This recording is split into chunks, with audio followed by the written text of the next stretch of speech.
You'll have Notre Dame, Penn State, and Texas and Ohio State next week in the semifinals. Now, I've noticed you've been calling it the semifinals all day. Are you not going to refer to it as the Final Four? Never. Final Four is completely reserved for basketball. You can't call it the Final Four. No, it's reserved for basketball. I don't think this is going to be called the Final Four by anybody. All right, it's been 10 minutes. Let's get back to Roki Sasaki. Now, time for Jon and Jim. All right, San Diego and Southern California, what's going on? This is hour one of Jon and Jim. We'll see if we can fit it all in 4 hours today. We're with you until 6 p.m. We will have Cynthia Freeland. Week 18 in the NFL is here. And Cynthia Freeland from the NFL Network will join us at 4 p.m. But it's been 30 seconds, Jim. And we haven't talked about Roki Sasaki? And we haven't talked about Roki Sasaki. Of course, the one day we talk about Hae-Sung Kim, not Ha-Sung Kim. Is that confusing? It's super confusing. It's like if we had a Jime Russell and a Jim Russell. It would be like Jime and Jim would be the most confusing show ever. Well, if he did sign with the Padres, then yes, it would have been every day. I would have said Ha-Sung instead of Hae-Sung. What if they were both on? They still could both be on the same team, I guess, because Ha-Sung Kim, the former Padre, is a free agent. Hae-Sung Kim, you said in the update, yes, has signed with the Dodgers. Korean infielder known for speed and defense, a little bit like Ha-Sung Kim. Very versatile, could play three positions. He has signed with the Dodgers. I don't find it overly significant. It is just kind of trolling our show, though, because the 1 second we spend any time on him, he immediately signs with the Dodgers. Yeah. So, just continue to sign everybody. Yeah. LA, just the more sign we talk everybody. About Roki Sasaki, we're setting ourselves up. This is completely Lucy pulling the football away from Charlie Brown. Dude. We went back and looked this up. Can we talk about this on air? Yes, I talk about it. So was it since November 10th or November 11th? November 11th. Since November 11th, 2024, which is only how many shows? I mean, 30-something shows. Let me count. No, don't count. I want to count. From mid-November until the 1st of January. There have been some holidays in there. You know what I mean? 6 weeks. Yeah. 6 weeks of shows would be like 40 shows. 30 shows, right? 5 shows a week. But we've also had breaks in there. So like for Thanksgiving and Christmas. So let's say it's 25 shows. 25 shows. All right. Out of 25 shows since November 11th, you know how many times our lead has been Roki Sasaki? Well, you do know. Brent, do you have any idea? You would guess 25. 22. Close. 21. You're over, Brent. Come on, man. Now today we're more well-rounded than today that. Is 22, but today's 22. There you go. All right. So are the Padres and Sasaki a perfect match? Thank you. Thank you, Yahoo Sports, for asking that question. Thank you, Kylie McDaniel, for answering that question. Let's listen and react. This is the Baseball Barbie cast. Right? Oh what does that even mean? You don't know what this podcast is? Never heard of it in my entire life. Okay. Have you? I've heard of it, yeah. Barbie cast? What's that mean? No, not Barbie cast. It says via Baseball Barbie cast. Yeah, Baseball Barbie cast is in the bottom left of the podcast. What's that mean? Not Barbie like the doll, like BAR-B. What's that mean? The source is Malibu Barbie. What does that mean?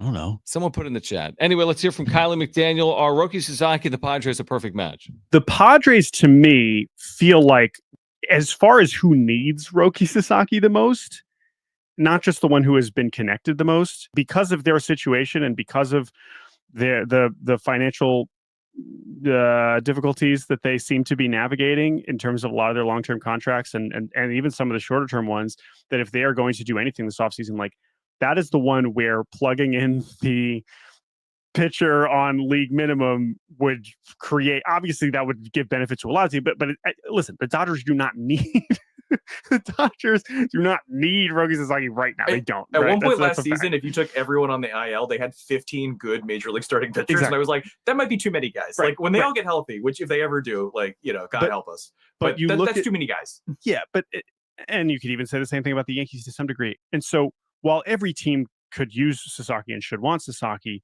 the Padres feel uniquely like landing him would be so important towards just like the overall health and direction of the franchise, because of like the flexibility that it gives you to make other trades, to feel good about the status of your rotation that right now is Darvish, Cease, who's on the trade block, Michael King, who's awesome, but again, not under long-term contract. And then like Matt Waldron and who knows what else, right? And they don't seem to have the money right now to be able to do anything about that. And so Sasaki is like, he would just immediately be their 2, 3, 4 starter, whatever. And they've of course been talking about him openly for a long time. This would be such a huge coup for them that I have to assume that they're coming with the best pitch, with the most sort of comprehensive book of things of the Joel Wolf called it the Roki Film Festival. I'm assuming that whatever he said was the most impressive. All of them were from the Padres because they are incentivized and have the people that would do this sort of thing that would, the Dodgers, it wouldn't necessarily change the like outlook for the franchise. Like they would probably still think about them the same way.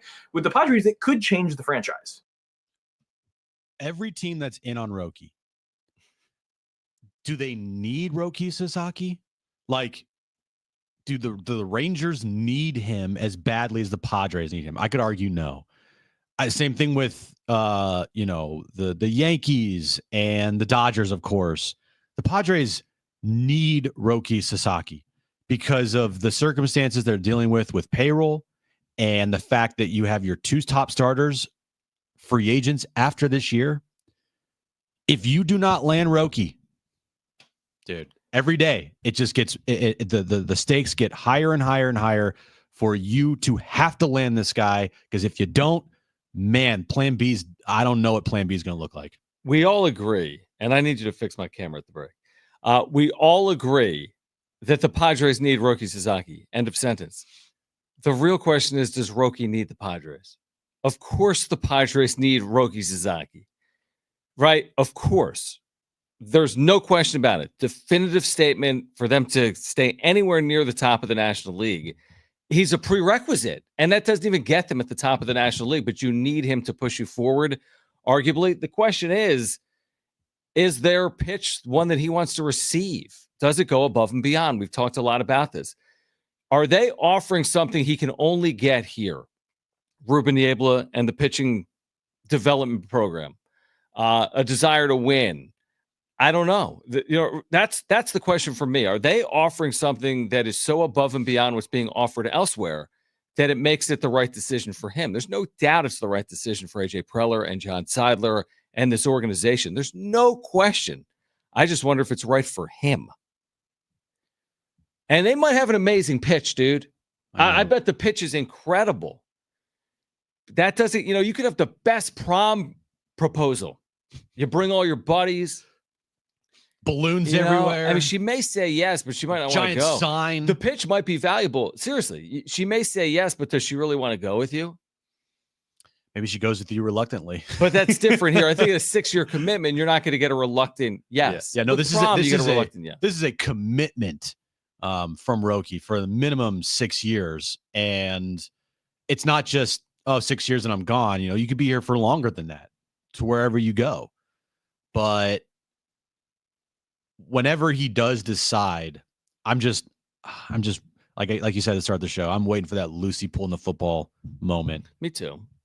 But I will agree that Roki here in San Diego does feel like a perfect match. It really does. You have a rotation that you could slot into. You don't have to be the number one.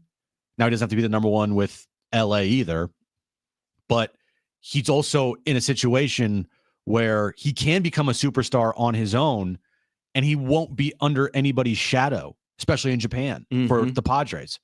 He'll never be a bigger star if he was on the Dodgers with Ohtani and Yamamoto. He'll always be behind those two guys. Maybe he could eclipse Yamamoto, but definitely not Ohtani. Never, ever. Never. And here, I just think also, too, the endorsement capabilities that you can have that you don't have to share with teammates like Yamamoto and Ohtani in San Diego. You are on a team that can contend right now. Like, yeah, I know the Dodgers have the same type of things, but I'm just looking at Ruben Niebla. I have so much faith in him. I trust him so much that I'm hoping that his pitch and their pitch to develop Roki to make him into a superstar pitcher is better than everyone else's. That's what I have to bank on right now. Which is honestly, like when you say it like that, I wouldn't be surprised if the Padres had the best pitch. And I certainly agree with what you're saying and what most people are saying, which is the Padres need Roki Sasaki. I just hope that whatever messaging they're putting out to him is received the way he wants to receive it. Because I do think that it's going to be hard to separate from other teams that are interested on Sasaki. Like, what's the differentiating factor? If I'm Sasaki and I've got the Dodgers coming after me and I have the Padres coming after me, is it really clear cut to go with San Diego over LA? Like, that's a little bit of, not a leap of faith, but I think most people, all things being equal, would be like, well, hold on. The Dodgers have won at this clip over the last 20 years. They have unlimited resources. They're coming off a World Series. Their roster's completely loaded.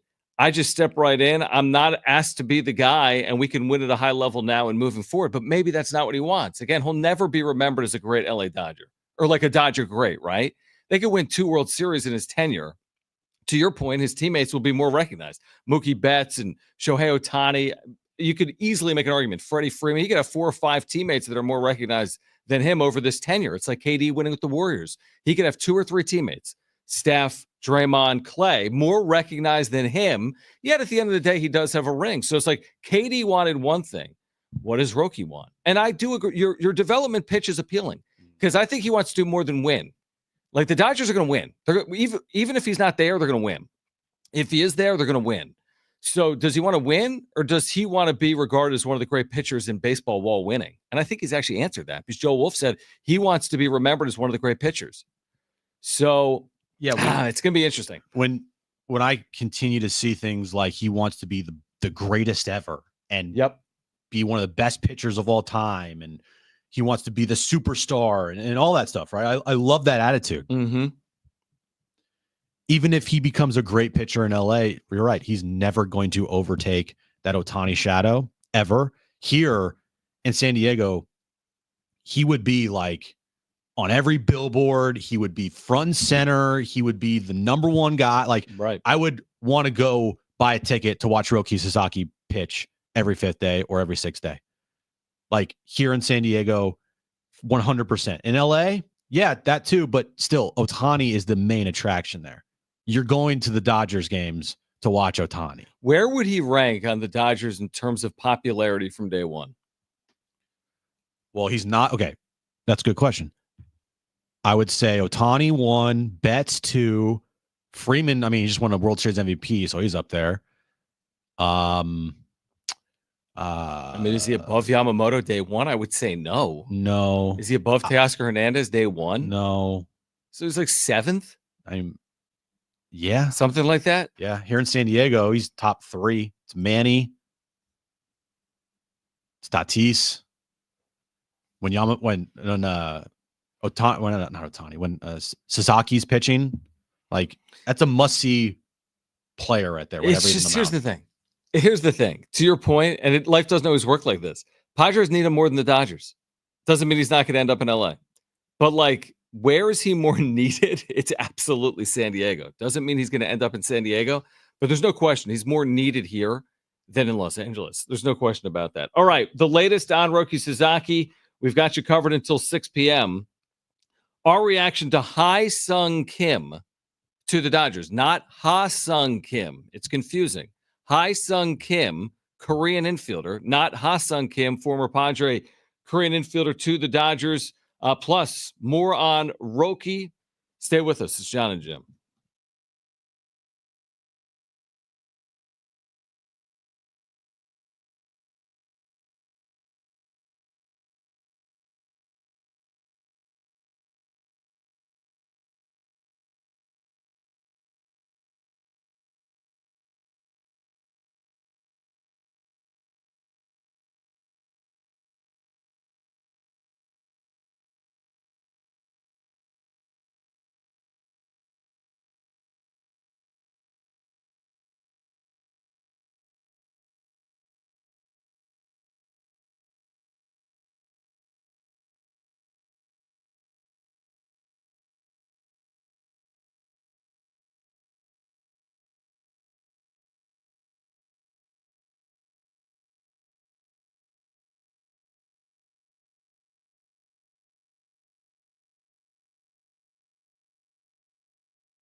All right, AM radio keeps vital voices accessible, like ours.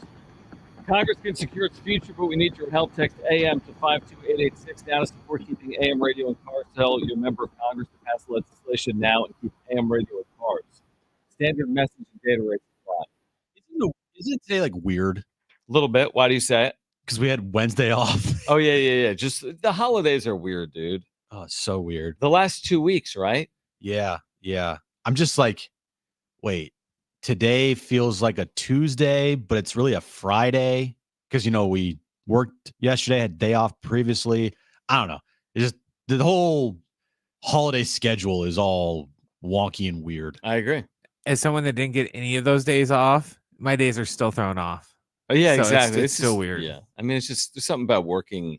I thought it was Friday like 16 times yesterday. Just working in sports. There's a lot of nights a week, there's always something going on. Oh, Even in the holidays. Hi Sung Kim. We spent 5 minutes on him yesterday. We got all excited, like, oh, Hi Sung Kim, not Ha Sung Kim. No, the other. It's a Kim, but it's a high song. Honestly, I might call him Kim Hai Sung because that's what his actual name is. But Correct. whatever. He's put together nice years in Korea. He signs with the Dodgers today, something like 3 years, 12 million, Jim, with an option for more. It was a really affordable flyer deal, affordable. But then again, like I look at his numbers. We did this yesterday. I mean, he's never hit more than 11 home runs in a season. He had an 841 OPS on base plus slugging last year in Korea. Do you think they deferred the entire contract? Maybe he's paying them for the first 2 years. Yeah. I mean, my expectation would be that this is like a defensive specialist that can run. They basically got, to me, a platoon guy that is a plus defender that can run. And for the Dodgers, that's probably a big win because they have everything else accounted for. So he fills in some of the holes that are maybe like missing. But like if the Padres would have landed him, I would have pretended like they got Manny Machado. But again, this isn't even Ha Sung Kim. We gave you Ha Sung Kim's numbers in Korea. His numbers are not comparable. No. This new guy, Hai Sung Kim. Yeah, Ha Sung Kim in Korea was like Manny Machado. Yeah, you're right. Like 30 home runs every year. Right. Hai Sung does not hit for a lot of power, but it's just a rounding out of their roster. Yep. They don't particularly need Roki Sasaki. It's almost like a luxury at this point. Yep. Because you have all these guys locked up for long-term deals. Like Blake Snell's locked up. Tyler Glasnow's locked up. Ohtani obviously is locked up. They got, a pipeline of pitching in there. They get Sasaki. It's not like, oh, glad we got him because next year we're losing all of our pitchers. They have everything locked up. This is like a rounding out of their roster. And the Dodgers are in real, like, we are going to try to create a dynasty now mode. That's where they are at in their franchise right now is, okay, we got over that hump. We finally won a real World Series, right? First time since 1988. Now we're trying to get multiple. Now we're trying to become a dynasty here. Now we're trying to win 3 of the next 4 World Series. So we're going to push all the chips to the table every single year. And we're going to get as many good players as we possibly can. And we'll defer all this money and we'll worry about it later. But we're trying to win not just one World Series, but multiple World Series. To your point, honestly, it's a much better signing for the Dodgers than it would have been for the Padres. Because what it does is just address maybe small areas of need that they can exploit, where the Padres don't have small areas of need. They have real areas of need. If the Dodgers need more speed, they just got it.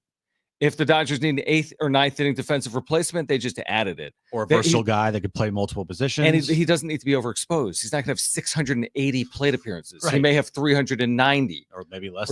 Right. And again, he could be a pinch runner. So, again, I think it's like those 26th pieces, the last position player, the last reliever, those players matter. I mean, good teams have good players littered throughout their 26-man roster. I don't know what this guy's going to be. I don't expect him to hit 20 home runs. And I don't expect him to play 155 games either. But again, for a team that's a contender that already has all the pieces put together, it's like a cherry on top. But it just shows you the Dodgers are going out and paying $12 million for this guy, which is like kind of nothing. I don't know if he chose the Dodgers over anybody else, but if the Padres offered a contract, I'd be interested to know what that contract offer was? $60.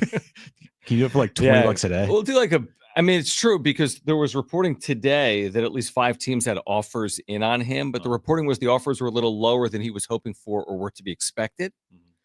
So maybe this was the best offer, and it's only $4 million a year. I mean, that's not a significant commitment. And you go somewhere where, like you said, you don't have to have 550 at bats. You can have 300 at bats tops, right? And you can fill in, and you can, be put in really good positions to succeed. And then maybe after this, get a bigger contract. Like Ha-Seong Kim played like right away here in San Diego, and he struggled. Yeah, he did. And it was like, is this guy like major league ready? Because he can't hit a fastball if his life depended on it. And then midway through year 2, he popped. Mm-hmm. And then this past year, he regressed. And then he got injured. So that's probably another reason why he's not getting maybe a contract that he was hoping to get. But he was also put in a position where he had to play every single day. Ha-Seong Kim is not going to probably play every single day in LA. And also the players coming over from Korea, who came over last year that the Padres signed from overseas? Who came over as a reliever? Who I'm asking, who came over as a reliever last year? Woo-Suk Go? And in the bullpen. Yuki Matsui? Yuki Matsui. What did Yuki Matsui get? Good question, John. And did Matsui come over from Japan or Korea is my Japan. question. Okay, he came from Japan. Yeah. There's a difference. The reason I say it is the Nippon Professional Baseball League is regarded as a higher league, like a better level of competition than the KBO. Correct. Like KBO does not always translate to Major League Baseball. There've been a few guys, but like, I don't know who's the best Korean hitter in the history of Major League Baseball? Ha-Seong Kim? You know what I mean? There's not a lot like where the influx of Japanese talent has been going on for decades.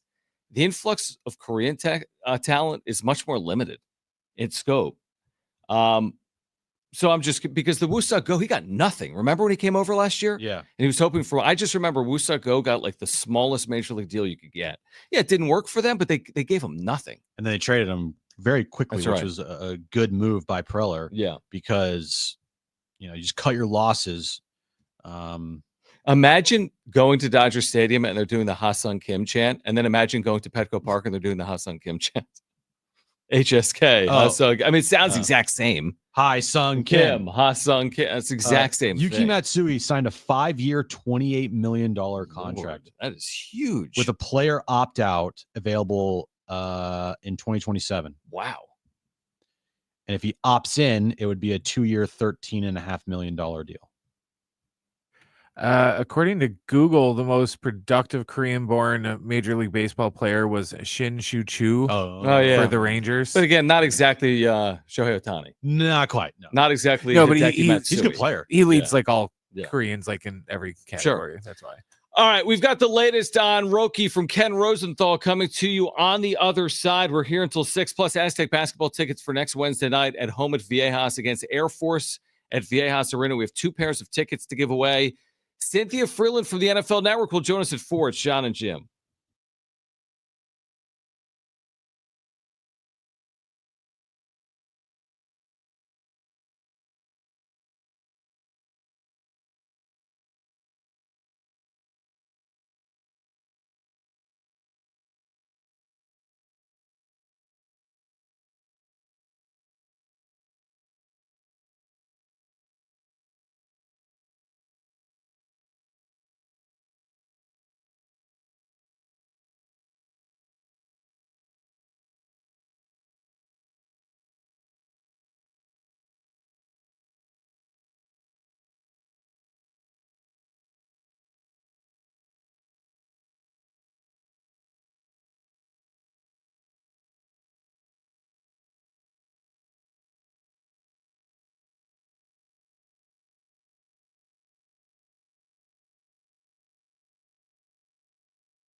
This update is brought to you by Rapid Radios. Yesterday in the Sugar Bowl, Notre Dame beat Georgia. They're going to advance to the semifinals where they will take on Penn State. Texas will take on Ohio State in the other semifinal matchup. Winners of those games will move on to the national championship game. San Diego State basketball tomorrow afternoon, 1 p.m. tip time against Boise State. You can listen right here on San Diego Sports 760. And baseball news of the day, Hyun Kim signed a 3-year deal with the Dodgers. Rapid Radios are instant push-to-talk walkie-talkies offering national LTE coverage and no subscription ever. Perfect for instant contact with an aging parent for a limited time. Go to rapidradios.com and you'll get an extra 60% off free UPS shipping. Add code radio and get an extra 5% off.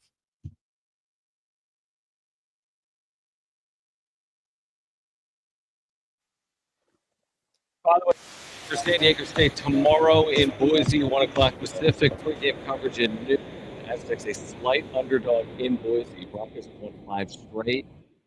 Both teams in a spot where they could use a marquee win. So it's a big game between San Diego State and Boise State tomorrow. You nervous? Yeah. Okay. And I've been thinking about it for a week because when you lose in the fashion in which they lost to Utah State, you kind of wish to play sooner than a week. It's been a long week. You've had New Year's and it just feels like so much has happened since the last time we saw the Aztecs. And we'll see. But it is a big game for San Diego State before they get back home to take on Air Force next Wednesday night. We do have tickets to give away for that game, so be listening. 2 pairs of tickets to give away between now and 6 p.m. All right, so earlier we heard from Kylie McDaniel at ESPN on the Padres being a perfect match, supposedly, for Roki Sasaki. Here's Ken Rosenthal. This is the Foul Territory podcast, which we've played on this show more than we've played like Jim. We've played this a lot. We have. But It's a great source for baseball fans. Sinister Slinger himself, Yeah. Ken Rosenthal. Ugh. Here's the latest on the Roki Sasaki sweepstakes, the process so far about his agent, Joe Wolf. First off, to address Joe Wolf, it seems to me that while he generally is very private, very discreet, he understands the interest in Sasaki and the need to occasionally put out some information. And it seems to me that that is what is driving this. I haven't actually asked him that, why you are going public when you don't ever go public, but it seems to me that's the motivation there. Hey, there's incredible interest in this player for good reason, and he's going to at least release what information he feels is appropriate. As far as the process itself, and I know that it's come out from Joel Wolf that there have been 20 teams that made contact. Well, there were other teams that wanted to, but were just told, hey, don't bother. You'll be wasting your time. It's not like there were 10 teams that were not interested. Every team was interested. The maximum this guy's going to get is something like $7 million. So any team can afford him. As far as where we are now, yes, there are teams that have been identified as the leaders, the ones that have met with Sasaki. And then there are teams that seemingly want to get a place at the table and have been unable to. The Red Sox and Phillies come to mind there. I don't know where this is going. I don't know where he's going to end up. And anyone who tells you otherwise is kidding themselves. But it certainly seems like the teams that we've heard mentioned, the Dodgers, the Mets, the Yankees, the Padres, the Rangers, and some others, those are the obvious front runners based on simply the fact that they have met with Sasaki and other teams have not. Do you think that there is a mystery team? No. Do you think he'll land with one of those 7? Yes. I would be very surprised if it's a true mystery team like the Angels or something. Yeah, I agree. I went back and did a little bit of the deep dive on Ohtani. I just Googled like Ohtani coming over and was just looking at articles. Yeah. And the Angels were one of those teams that was being discussed. They certainly were not the prohibitive favorite. They were one of the teams. They weren't like a mystery team. I don't think they were a Like they were mystery team. They mentioned, right? certainly were in on him in the days and weeks leading up to the announcement. I don't know if they were ever the quote unquote favorite. I think they were among favorites. I think San Diego was among the favorites to land Shohei Ohtani. Mhm. I really do. And I think if the universal DH had come sooner, then history's maybe different, which is so weird. I know. The That's universal so weird. DH. Then again, Changed maybe everything. it goes to the Dodgers. I have no idea. Maybe probably. You know, I don't know. but I agree with you. I don't think there's a mystery team. Now, you have said you'd be jaw dropped shocked if it's not Dodgers or Padres. Yeah, I'd be shocked if it's not Padres or Dodgers. Padres or Dodgers. I haven't gone that far. I think if someone told me tomorrow, if I saw the Jeff Passan tweet that Roki Sasaki signs with the Texas Rangers or was expected to sign with the Texas Rangers, I'm making up the team. I wouldn't be shocked. I really wouldn't. I feel like the reason I say it, Jim, is because it's not about, hey, this one team has $325 million and this other team has $225 million. Like the Machado deal. Came down to like the Padres or the White Sox, so the Padres offered a lot more money. This is so on the margins that the differences are probably slim. Everyone's going to offer $7 million or whatever it is. One team 6, one team 5, one team 7. There's like maximums on this. So like because of that, like it's easy for me to be like, well, he could go here or he could go there. If it's Yamamoto, if you got 325 from the Dodgers, you're not choosing the Rangers if they offer 240.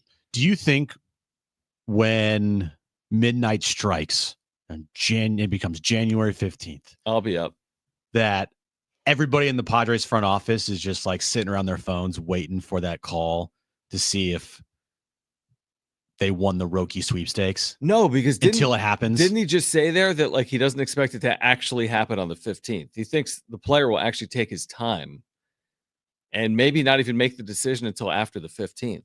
Well, whenever it is. Like, do you think they're all in their offices and just like sitting there waiting? Just maybe. Like, do you think he calls and says thanks, but no thanks before choosing his team? It's like in recruiting. Maybe. I don't know. Probably not. It's going to be fascinating how we end up finding out. I assume from Jeff Passan on Twitter. I would say Jeff Passan, yes. Outside, I would say maybe like you get something Japanese from either reporter. Kevin or Dennis. Can you imagine how big? Imagine if Kevin Acey broke the story that Roki Sasaki was going to the Padres. That's a big story. It's a massive story, right? Maybe that's what they've been working on this whole time. That's why we haven't seen anything from Kevin or Dennis the last month. you know the biggest story that Kevin has broken in the last decade, in my opinion? What would you say? Manny? No. Seidler? I would say Phillip Rivers' retirement. Oh, it was a massive. He broke that. Yeah, I know. I just thought that was the biggest story he broke. Well, they have a relationship. I know, dating back to when he covered the Chargers. I know, but I just found that interesting. Was there? Did he break Manny? Because that would rival it. I don't remember where we got that information from. Where it came from first. I'd be surprised if it was local. AJ Castle did break some big news. I think it was it the Manny contract? That's pretty big. I don't know. Who broke the Soto deal? Is that Dennis? Man, they all run together. I know. Who broke the Max Scherzer is fake deal? Rosenthal. Yeah. Yeah, Max Scherzer, the Padres. Oh, just kidding. JK. Yeah, just kidding. Just kidding. Oh, by the way, he's going to the Dodgers. But seriously, if you're in that front office, yeah, I mean, this is like everything. This could change the course of your franchise for a while if you landed Roki Sasaki. So, I mean, do you think that they're pretty nervous in there? Like every day that passes, they don't hear from Joe Wolf and Roki that, oh man, are we about to lose out on this guy? I think Dennis had it spot on, which is they feel confident in like putting themselves in a position to land this player, but they don't consider themselves to be the prohibitive favorite. Remember what Mike Schultz said at the winter meeting was like, yo, he's coming soon. When I went back and looked at all of our Roki videos that we've done, and I was like, oh, I forgot Mike Schultz said that. What did Schultz, we can paraphrase, but what did he essentially say? We expect to land Roki Sasaki. Yeah, we expect him to be in a Padres uniform next year. That was like, whoa. Okay. So from there, though. Well, according to Kevin, it's a bunch of nothing. Well, according to Dennis, though, it was walked back. It was walked back by the organization that they don't, in fact, believe they're prohibitive favorites. Right. Because like I said, people on the side of that organization are like, Schulte, shut up. And so they had to walk it back because having that out there, it wasn't just us. Right. Mike Farron even texted you and was like, bro, did you see what your manager just said? It went throughout the baseball world of what is he saying?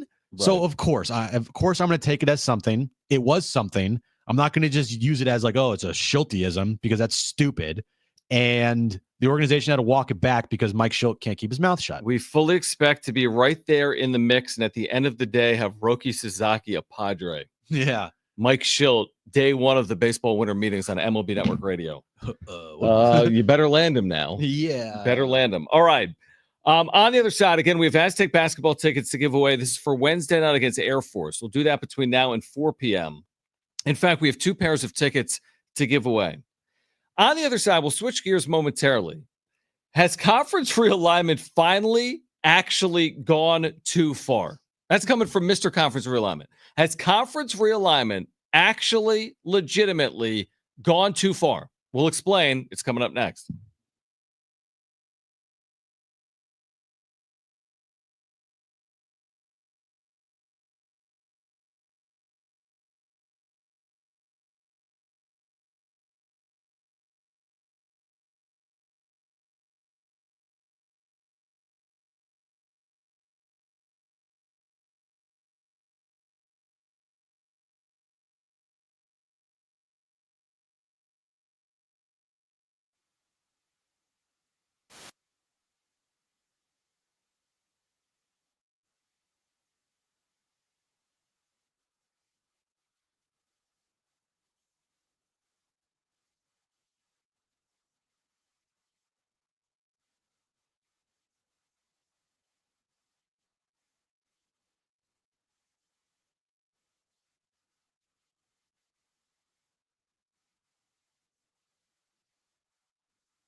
I don't think I'm going too far when I say the best thing on the station is Jim's 2-minute drill. Like I really enjoy that. I don't think you're best. Like, it sounds the part. Like, it just sounds. We should have a show. Of just all 2-minute drills. 2-minute drill. It could be 24 hours. 24 hours, 2-minute offering drills. your opinions and just ripping Everybody. media members. Just ripping Never everybody. an athlete, always a media member. Yes. Always someone heard on this station. Correct. Hey, did you listen to anybody Ben Fletcher earlier? He's a moron, and let me tell you why. Yeah, did you listen? Hey, you're Colin. You listen to Dan Patrick and the Danettes? What an idiot. Moron. What shows after You ours? listen to Jason Smith late nights? Idiot. I love Jason Smith. I do too. Man. Him and Michael Harmon. I do like that show. Charlie Morton has a deal with the Baltimore Orioles. Veteran. Yeah, but 1 year, $15 million. That's the price tag for starting pitching right now in Major League Baseball. Charlie Morton, he could not be younger than me. He's in his 40s, is he not? he is. Because when I was in the minors as like a 20-year-old, he was in the minors. Really? I think so. Seriously, how long has he been in baseball? 41. That's a long time. That is a long career. Yep. Let's see. Where did we cross paths? I want to say Myrtle Beach when he was a Myrtle Beach Pelican. Oh, must be nice. Is my guess. I was just Let's there. see. When he was a Braves farmhand. That's my guess. He's been in big since 2008. Bro, we crossed paths in 2005 in Myrtle Beach, 2006 in Myrtle Beach. Like I was a young pup. Hey, he had a pretty good year last year. 165 innings pitched, a 4.19 ERA, 167 strikeouts, and 165 in the third innings pitched. That's a good season for a 40-year-old. It's a really good year. I'll take that right now. Dude, he has been in the big leagues a long time. He's got one of those like rubber arms that he just can go out there and give you 150 innings plus. 17 seasons. Look at these last 4 years from Charlie Morton. Ready? Okay. Actually, no. I'll go 5 years, and I'm not going to count 2020. 194 innings, 185 innings, 172 innings, 163 innings, 165 innings. You're right. That has value. Massive value. Take the ball every fifth day. 30 starts. He's made 30 starts in 6 consecutive full years. 6. Wow. So I kind of like it, is the point for Baltimore. Yeah. You know, $15 million. It's a lot, but hey, it's a 1-year deal. You know, it's a lot for the Padres. And maybe it is a lot for teams that aren't in quote unquote big markets. Maybe it is a lot for Baltimore, but that's the cost. Like you're going to get any viable starter. Like you couldn't get Sean Manaea for 15. What did he sign for? More than 25, that. wasn't it? It was like 3 years, 75 million. Was it? Or was it 3 years, 45? I thought it was like 3 for 7. It was something ridiculous, wasn't it? It was I a don't lot exactly of money. know, but yeah. Yeah, I'm gonna look that up real quick because I'm curious. Sean Manaea got 3 years, 75, dude. 3 years, $75 million. That is unbelievable. All right, so we've been debuting the segment without an open called Johnisms, or basically what's on my mind. So conference realignment. Okay, go. You know, I've covered it extensively for the better part of the last like 20 years. Even in my mind, I'm like the Jace Tingler of conference realignment. I was covering the night I was married in September of 2011. I vividly remember because the night that Syracuse announced they were going to the ACC. And that's all you could think about that night? But kind of. Oh, okay. All right. So that was September 17th, 2011. Someone Google it. September 17th, 2011. Syracuse and maybe one other school announced they were going to the ACC. Was it Virginia Tech? Certainly Syracuse was in there. So, I mean, I've been fascinated, enamored with realignment for 15 plus years. Today we learn in the latest, like as the world turns with realignment, that Northern Illinois will join the Mountain West Conference beginning in 2026. You may say to yourself, is Northern Illinois anywhere near a mountain or the West? And the answer is no. Northern Illinois will now join the University of Hawaii. Now, they're a football-only member, but they'll join the University of Hawaii as conference foes. Do you know how long the flight is from Chicago's O'Hare Airport to Honolulu? Because I don't, but it ain't close. I'm going to say 10 hours. At least. I'm looking it up. Because it takes about 5 to get from Chicago to here. And then add on another 6. Add on another 6. Let's see. So flight about time. 11. All right. Chicago to 10 hours. Okay. Yeah. 10 hours. So round trip for the NIU Hawaii game every year for one of those two teams is 20 hours. stupid. This is also NIU. It's not just Hawaii's fault. NIU is a complete outlier. The other schools in the Mountain West, this is post San Diego State and Boise State when they go to the Pac-12. The other schools are like Wyoming, New Mexico, San Jose State.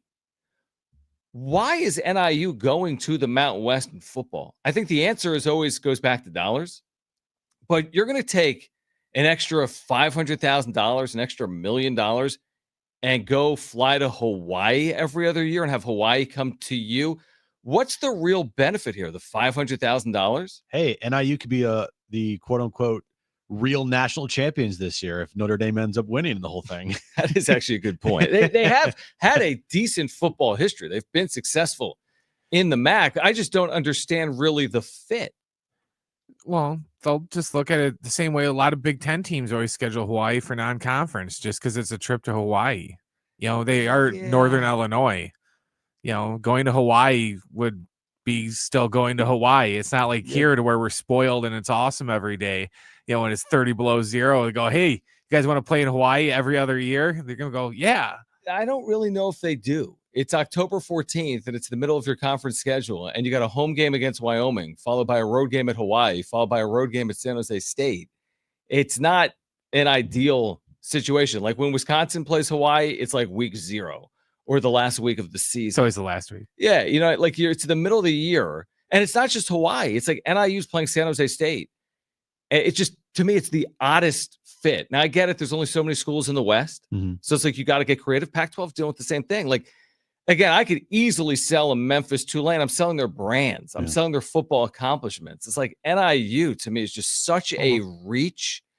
But I guess in this modern world of FBS realignment, it's just the latest domino to fall that doesn't necessarily make sense. Is this any dumber than Stanford and Cal being in the ACC? Well, yeah, it is, because Stanford and Cal, the revenues are different. You know what I mean? Like I can sell Oregon to the Big Ten because Oregon's getting $75 million. No, I was just more talking about the travel. They're still flying across country. The travel's the travel. It's a fair point. A plane is a plane. If it's a Stanford student athlete or it's an NIU student athlete, and they do it in the NFL and they do it in professional sports. It's just like, it seems to me like maybe finally we've gone a bridge too far. Maybe Stanford and Cal being in the ACC was a bridge too far too. And it's funny too that you talk about how there's no mountains in Illinois. The nickname that people have for Illinois people is always Flatlanders because it's so flat in Illinois and there's like barely any hills. What would you say to the people that out there saying, "Oh, the new Mountain West Conference is better than the Pac-12"? You can get people split on anything. Like, is the sky blue? Right. There is no actual human being that isn't AI or isn't trolling that believes that. I know a couple that I call them out. Tell me. I want to hear their names on air right now. I can't say it on there. Really? I'll tell you during the break. Okay. There's no way UTEP and UC Davis. I've heard it. I've heard people say, "Hey, and the Mountain West Conference, the Aztecs should have stayed there because the Pac-12 conference is going to be horrible because they haven't gotten enough teams yet." All right. We'll kick off hour 2 of John. I can't respond to it. We'll kick off hour 2. We'll give away some San Diego State basketball tickets for Wednesday against the Air Force Academy. Cynthia Freeland from the NFL Network will join us at 4 p.m. We are nearing week 18, the final week of the regular season in the National Football League. We're here until 6. It's Jon and Jim.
This update's brought to you by Rapid Radios. The semifinals of the college football playoffs are set. It'll be Notre Dame against Penn State and Texas against Ohio State. Winners of those games will move on to the national championship game. Baseball news today. The Dodgers made another signing. They signed Hyesung Kim to a 3-year, $12.5 million deal. And San Diego State basketball tomorrow takes on Boise State, 1 p.m. tip-off time in Boise. You can listen to that game right here on San Diego Sports 760. Rapid Radios are instant push-to-talk walkie-talkies offering national LTE coverage and no subscription ever. Perfect for instant contact with an aging parent for a limited time. Go to rapidradios.com and you'll get an extra 60% off free UPS shipping. Add code radio and get an extra 5% off. Previously on Jon and Jim. You'll have Notre Dame, Penn State, and Texas and Ohio State next week in the semifinals. Now, I've noticed you've been calling it the semifinals all day. Are you not going to refer to it as the Final Four? Never. Final Four is completely reserved for basketball. You can't call it the Final Four. No, it's reserved for basketball. I don't think this is going to be called the Final Four by anybody. All right, it's been 10 minutes. Let's get back to Roki Sasaki. Now, time for Jon and Jim. All right, San Diego, Southern California. What's going on? Hour 2, Jon and Jim here until 6. We do have 2 pairs of tickets to give away for San Diego State Air Force men's basketball. Wednesday night, 7:30, Viejas Arena. Will give one of those pairs away this hour. So be listening. And Cynthia Freeland from the NFL Network will join us coming up at 4 p.m. Did you realize, Jim? No. I know. That Sunday night's Vikings-Lions greatest game ever played, 14-2 versus 14-2 matchup. Okay. Is the first matchup in the final week of the regular season, Yes. with the winner securing the number 1 seed in a conference since, because you realized it, I'd love to hear you finish the sentence. It's the first matchup where the number 1 seed is on the line in a conference since 2021. And I don't know. What is it? guess the year. I don't know. 22. 2022. Brent, last time we had the top seed in the conference on the line in the final week of a regular 2019. season. 2019. Now you've said, okay, those are your 3. 2019, 2021. I'll go back farther. I'll go 2002. How about last century? Oh. How about the 11-4 Giants and the 11-4 Cowboys meeting in the final week of the 1993 regular season? It has been a while. You're talking about 30-plus seasons. I think the ratings for this thing will be completely off the charts. Even by NFL standards, this will be like a playoff rating for Vikings, Lions. Winner's the 1, loser is the 5. Sunday night, NBC. Who won the 93? Was that the Giants or was that? I was would- trying to think. Was that the I'm gonna Norwood guess year or was the this Cowboys. after the Norwood I have with no the idea. Giants? I think it was the Cowboys that year against That- the Bills. Okay, that would have been the start of the Cowboys going every year then. Who won that game, though? Are we asking? Yeah, well, because I'm trying to decide if this is pre Scott Norwood missing that Cowboys kick. won in overtime. Okay, Cowboys then would this go is on to after beat that. the Bills in what they refer to as the Super Bowl. Okay, Oh, that game. Yeah. the big game. And they won the game 30-13 that year. Yes. Remember that game? They beat up the Bills like it was pretty good. yesterday. Super Bowl XXVII. 28? The Giants were in 92. Excuse me? They won the Super Bowl? 1990, they won the Super Bowl. That was the year that was wide right. Because Who, 91. the Giants? Who the Oh, Giants with Norwood. Yeah, Yeah. they beat the Bills. Yeah, Yeah. 1990. Yeah. Because 89 was the think that's Niners, right. Broncos. 90 was Bills, Giants. 91 was at the time Redskins and All right, Steve. We have who was it?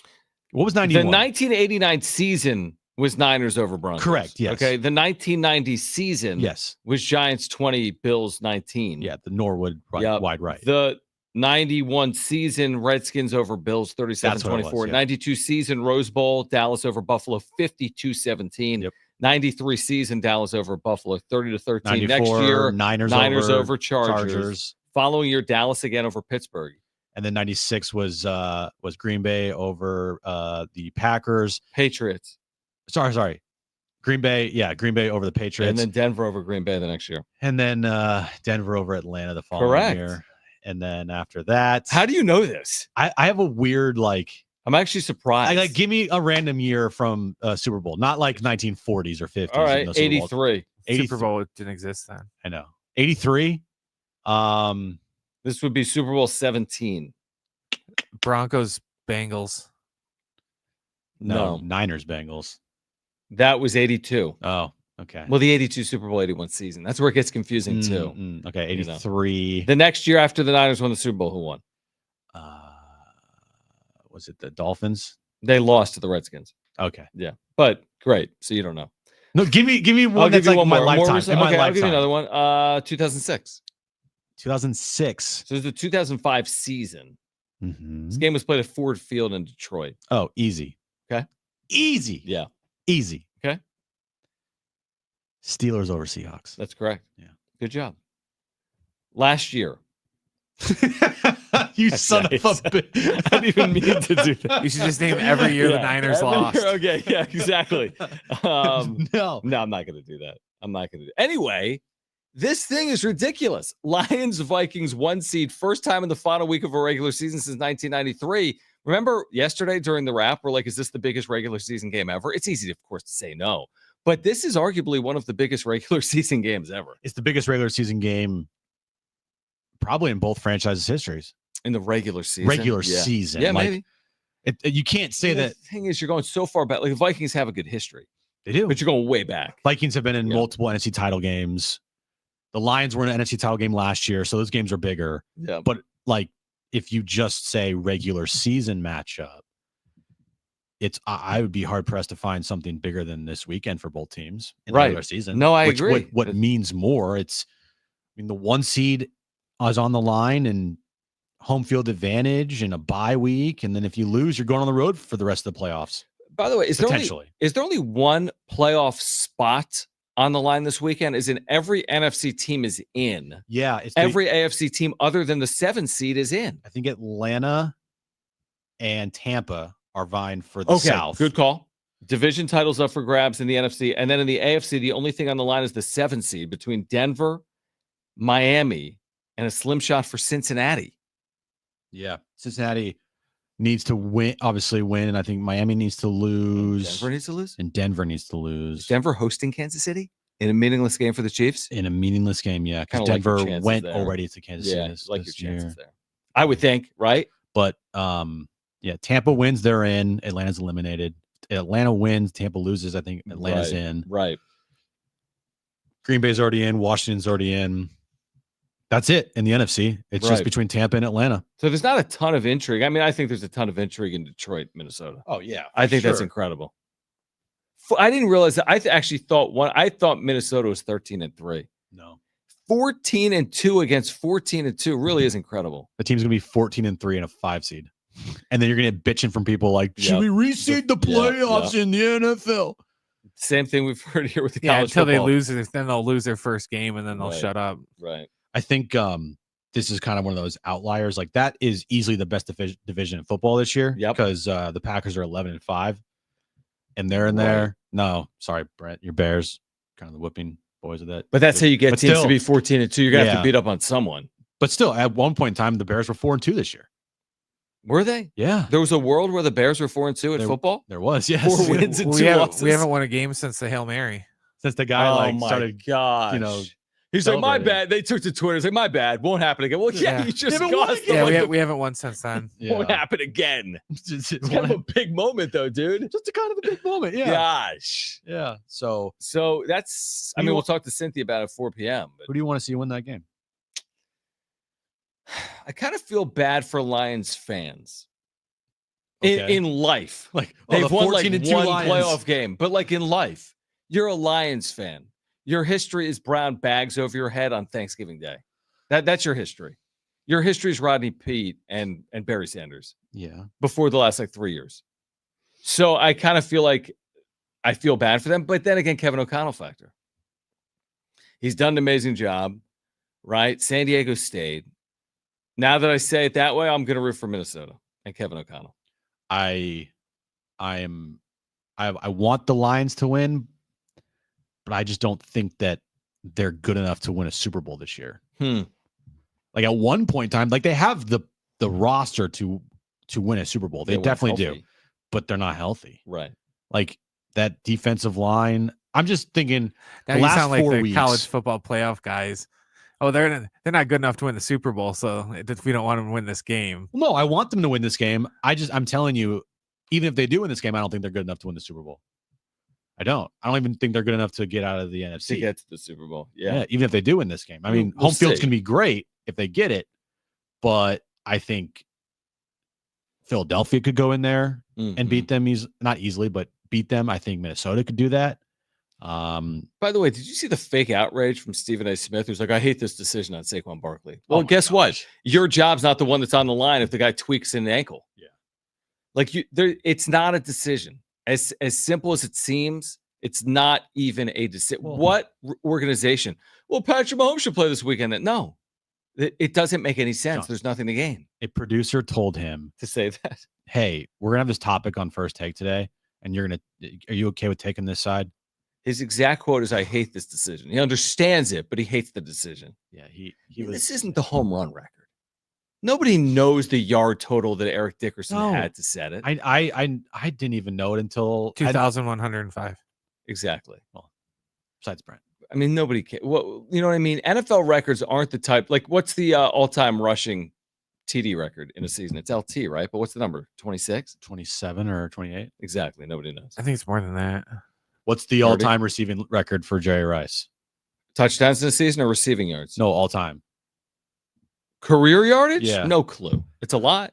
It's like 10,000 yards more than number 2. Right. Yeah, exactly. It's 28. 28 is the rushing TD record. But that's kind of my point with football. They're not like these pedestal records that everyone's like, oh, man, 28. Like, remember when Drew Brees broke the yardage for record? A week? And he got like a laminated piece of paper? And they got passed next weekend? Yeah. By Tom Brady? Right. Yeah. Like Same with the touchdown record. That's been broke I like know. 3 times in the But last 15 that's years. more of a reason not to play this weekend, right? Now that we've gone to 17 games, it's going to be broken. And here's the other thing. It's like with Ashton Genty. He finished second to Barry Sanders, even though he didn't because they didn't include Barry Sanders' bowl game. Right. That's a whole other thing. He finished second by 27 yards.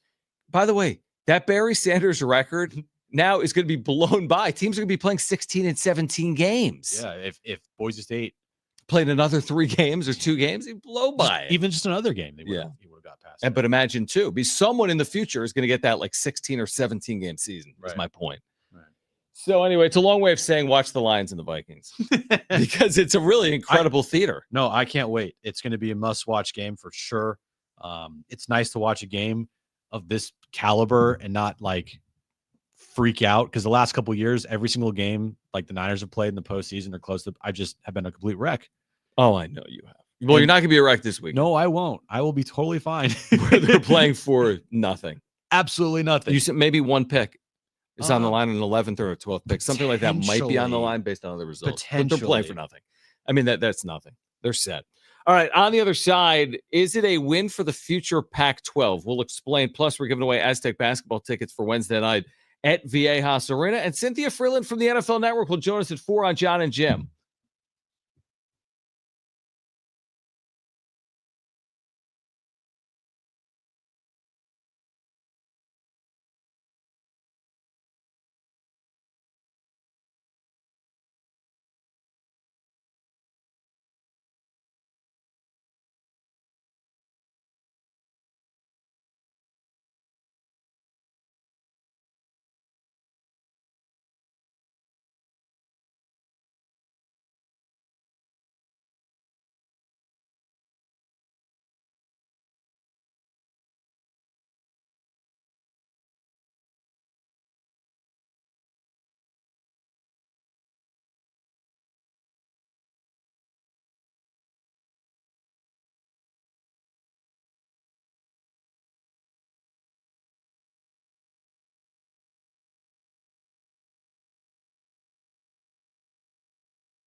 All right, keep up with San Diego Sports 760 anytime, anywhere, whether you're stepping out of the car or settling in at home. Just ask your Google or smart speaker play at 760.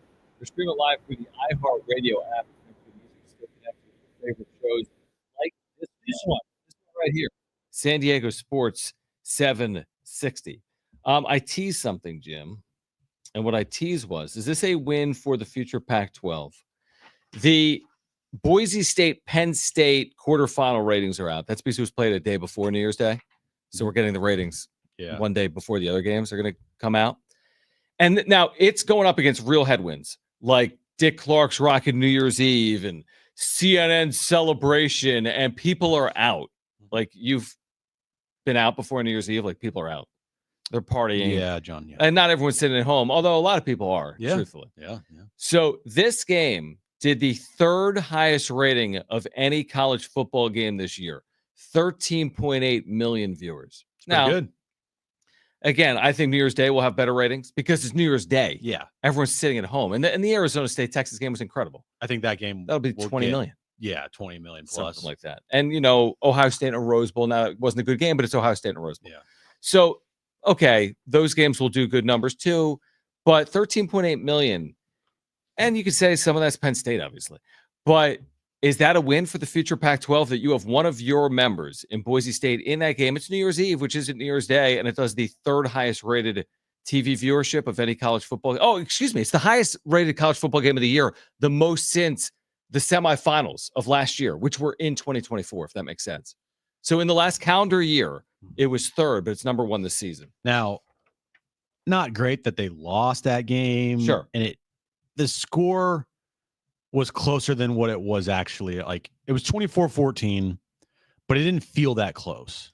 Well, remember, they scored, and then there was an illegal hands to the face. Yes. They scored a touchdown to make it a 3-point game. Now, it was properly called. Mm-hmm. Dude was holding his helmet. Yeah. And then they missed a field goal. Right. 39-yard field goal wide right. And then Penn State had the big run at the end of the game. The game was over. To make it 31-14. But Boise they kind of did it to themselves, dude. They missed 2 field goals. They had 12 penalties. Ashton Genty fumbled twice. He recovered one of them. They threw three interceptions. 3 picks. A lot of it came late. But you know what I mean? Like, now maybe credit Penn State because you're playing up maybe a little bit. Right. But you know what I mean? Like, I didn't think Boise played their best game is the point. No, but what you truly want if you're the new Pac-12, you wanted Boise State to advance Absolutely. and have a big win over one of these Big Ten schools or SEC schools or whatever. Would have been an epic win. Epic, yeah, but it wasn't. And did you see when they ran out on the field and the guy tripped over himself and fell face first? That was before the game started. That's how you know it might not be your night. Yeah, as soon as that happened, it was like, that's was going to do the it. Flag guy or the hammer guy? No. They have guys race out with hammers. Well, you had Genty with the flag, and you had another guy with the flag, and this guy had a flag too. So they all three had flags, and this guy went down. The guy behind Genty just like face first, boom, right in the turf. Never a good start. No, not really. In a dome to go face first. Yeah. But again, and maybe it's just because it's the playoff and you're going to get huge viewership. Mm-hmm. But I just like the positioning moving forward of the Pac-12, which is like kind of like the winner of your league has a good shot to get to the playoff. We'll see if that becomes the case or not. Right, depending on how things go. But you would assume that the Pac-12 conference now will be able to schedule some pretty good out-of-conference games. They're not going to have only one team have a Boise State schedule out of conference. Yeah, it's not that Boise State's, it wasn't necessarily their schedule. It was who they lost to and how close it was. They lost to the number 1 team in Oregon. Yeah, I know. It's almost like it was like a perfect storm. But they still scheduled Oregon on their schedule there. True. But like they benefited from, to their credit, they played well. Oregon helped. And Oregon was number 1 in the nation. Like, what if you played Oregon one year, they go 8-4? Right. True. You can't really predict that. No. You're right. It helped them there that Oregon was good. Like next year, Boise State plays at Notre Dame. So defending national champs, right? Are they going to go 12-1 again next year? Or are they going to go 7-5? And that might impact how Boise does. If they can make the playoff again next year. Well, we'll see. I mean, the playoff's going to get some tweaking, but if you win the Pac-12 conference, more likely than not, you'll probably get a spot in the college football playoff. A good shot. You have a shot. You're not like guaranteed it, but no, there's the AAC with Memphis, Tulane right now. We'll see what happens there. Yeah. I just don't see the Mountain West. Like, I just don't see the NIU, like Wyoming winner going. I mean, Right. maybe I'm jaded there. Maybe I'm off, but I don't forecast that. I just feel like there's a separation Just because between their the conference future overall Pac-12. is better than all Yeah, these I think other you take Boise non-Power State, 5. San Diego State, Washington State, Oregon State. You've just separated. I like that they're at least open to making changes every year with it, opposed to like, during the BCS era, if you would even suggest a change or an alteration to the way something would go, you would just get yelled at and thrown out of the room. So, yeah, man. The one thing about college football, it's never been perfect. I mean, it's a flawed sport. There's always been issues. How you crown a national champion, how many national champions there are. Now we're in this whole new world with portal, and I mean, we're in a completely new world. But it's never been perfect. I guess you could say the same thing with the NFL. Like you were just saying, Jim, like a 14-3 team is going to be on the road. So that's not ideal, maybe. But then again, winning your division matters. The NFL prioritizes winning a division. And I understand that. Everyone plays every team in their division. Yeah. And, if you win the Mountain West Conference and you have 12-1 record, most likely you're going to be in the college football playoff. Right. Just because the conference is better than every other group of five conference there is. Unless another school goes undefeated and they have like a really good win on their record from out of conference. Right. That's exactly. I even think like Army was flirting with an undefeated year. Navy was, but Boise was always far and away. Yeah. Perceived as the better team, even with their Oregon loss. And if you have like, say 3 teams in your conference are like, not 3, but say 2 teams in your conference are ranked. Yeah. That's really good. Like this past year, you had UNLV. They benefited from that. They did. Yeah. And they beat them twice. To their credit. UNLV was really good. Yeah. And they beat them twice. So if you have a couple schools in the conference, the Pac-12 that are like good and ranked, it helps you. You don't really see that. You don't really see multiple teams ranked in other group of 5 conferences, do you? No. By and large, I mean, the AAC has had it previously with Memphis, Tulane. But no, by and large, you don't. That's a good point. All right, on the other side, you never want to be in the same company of the Miami Marlins. And the Padres are. We'll explain. That's next. Plus Cynthia Freeland from the NFL Network at 4, and Aztec basketball tickets will give away between now and 4 p.m. Stay with us.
This update is brought to you by Rapid Radios. The semifinals and the College Bowl playoffs are set. Notre Dame will take on Joe Blank there. Penn State. Texas takes on Ohio State. Winners of those games move on to the national championship game. Baseball news today. Hai-Sung Kim signed a 3-year, $12.5 million deal with the Dodgers. San Diego State basketball takes on Boise State tomorrow afternoon, 1 p.m. tip time. You can listen to that game right here on San Diego Sports 760. And NFL action this Sunday we have right here for you on San Diego Sports 760. Early on, Commanders take on the Cowboys. Our coverage starts at 9:30 a.m. Raiders and Chargers, the afternoon game starts at 1:25. Rapid Radios are instant push-to-talk walkie-talkies offering national LTE coverage and no subscription ever. Perfect for instant contact with an aging parent for a limited time. Go to rapidradios.com. You'll get an extra 60% off free UPS shipping. Add code radio and get an extra 5% off.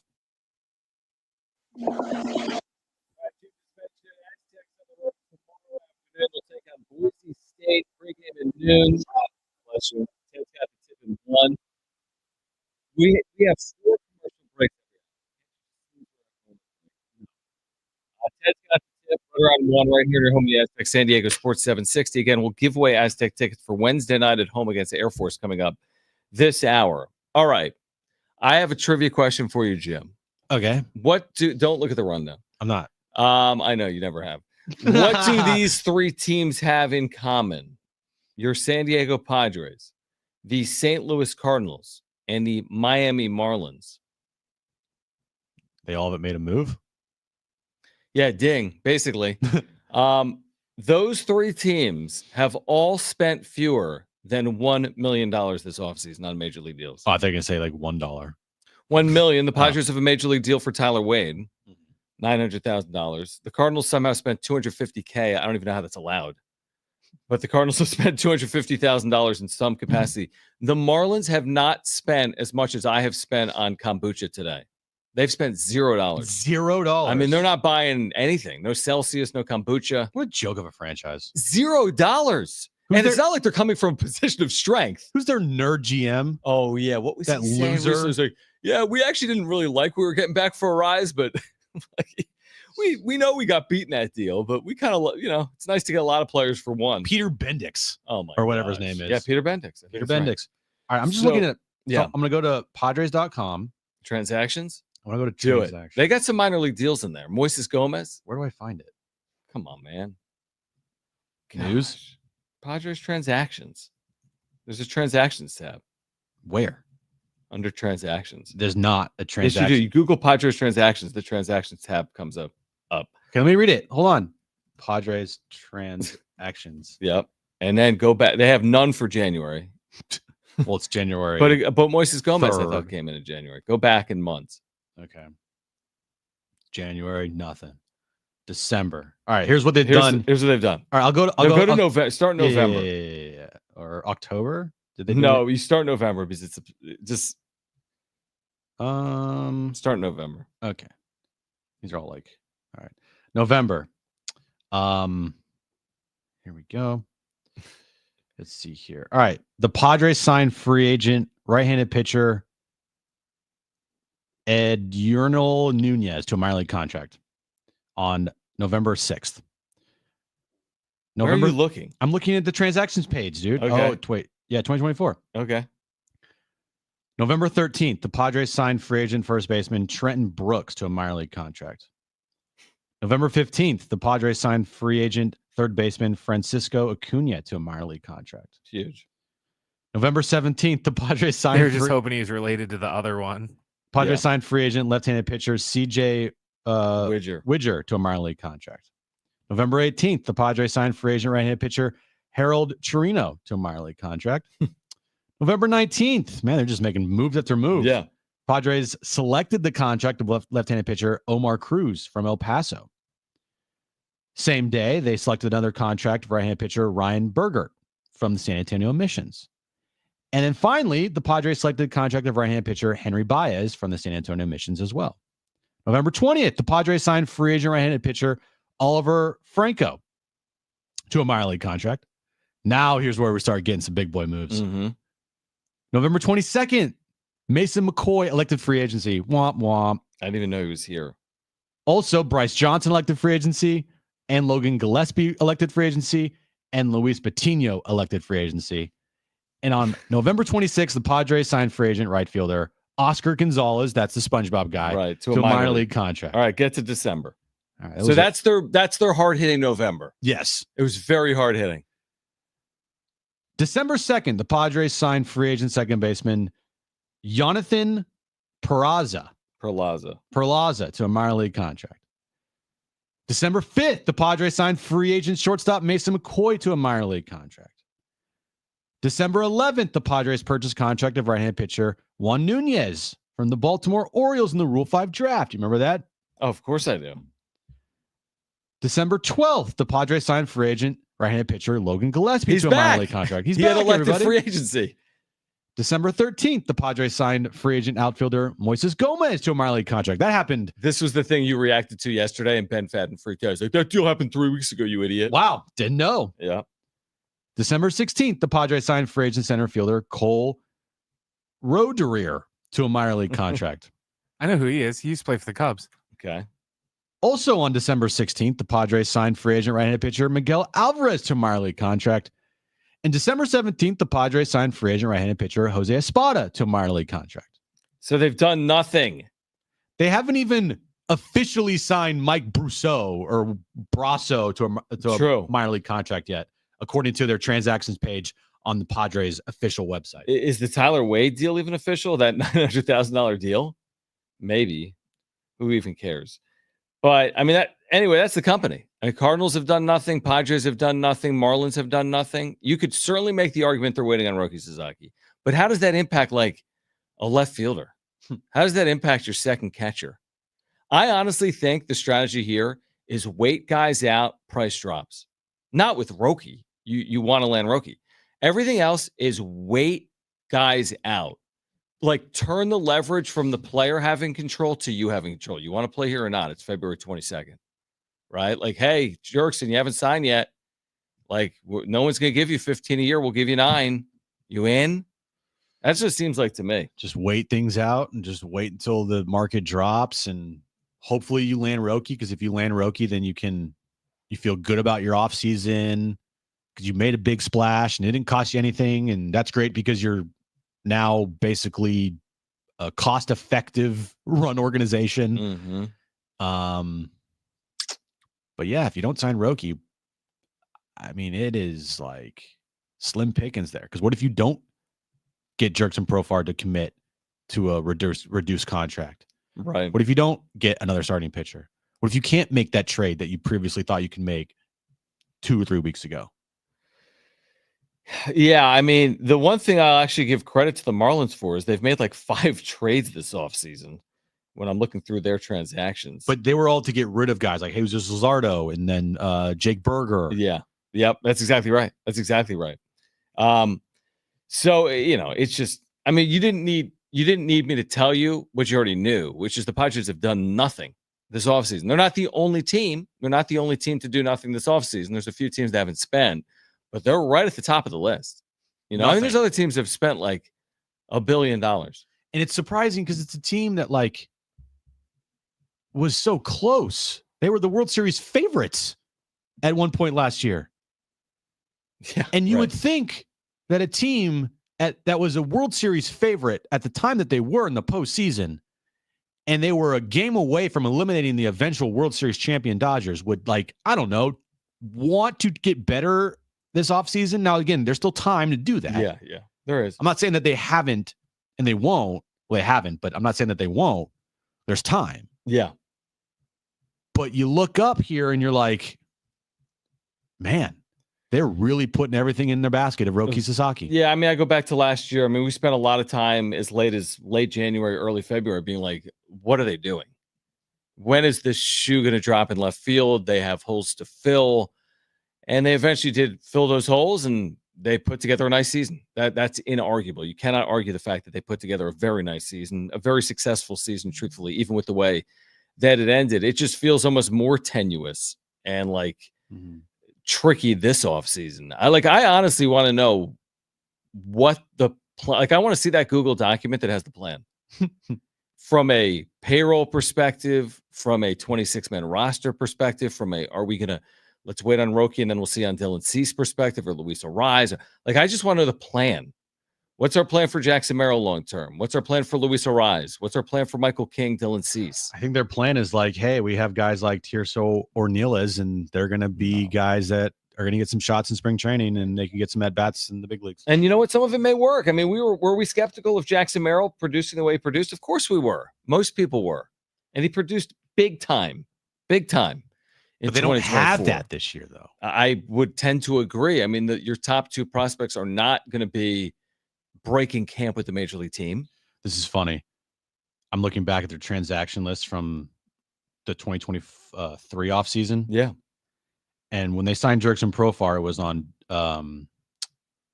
February 24th. He is designated as a third baseman. On the transactions page? It says the Padres signed free agent third baseman Jurickson Profar. Man, they got a good one. Not necessarily a third base, but they did get a good season out of him. That's for sure. All right, on the other side, we are giving away Aztec basketball tickets for Wednesday night, and Cynthia Freeland from the NFL Network will join us at 4 p.m. We're here until 6. We have multiple pairs of Aztec basketball tickets to give away between now and 6 p.m. We'll give away one of those pairs coming up next. Stay with us on Jon and Jim.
I look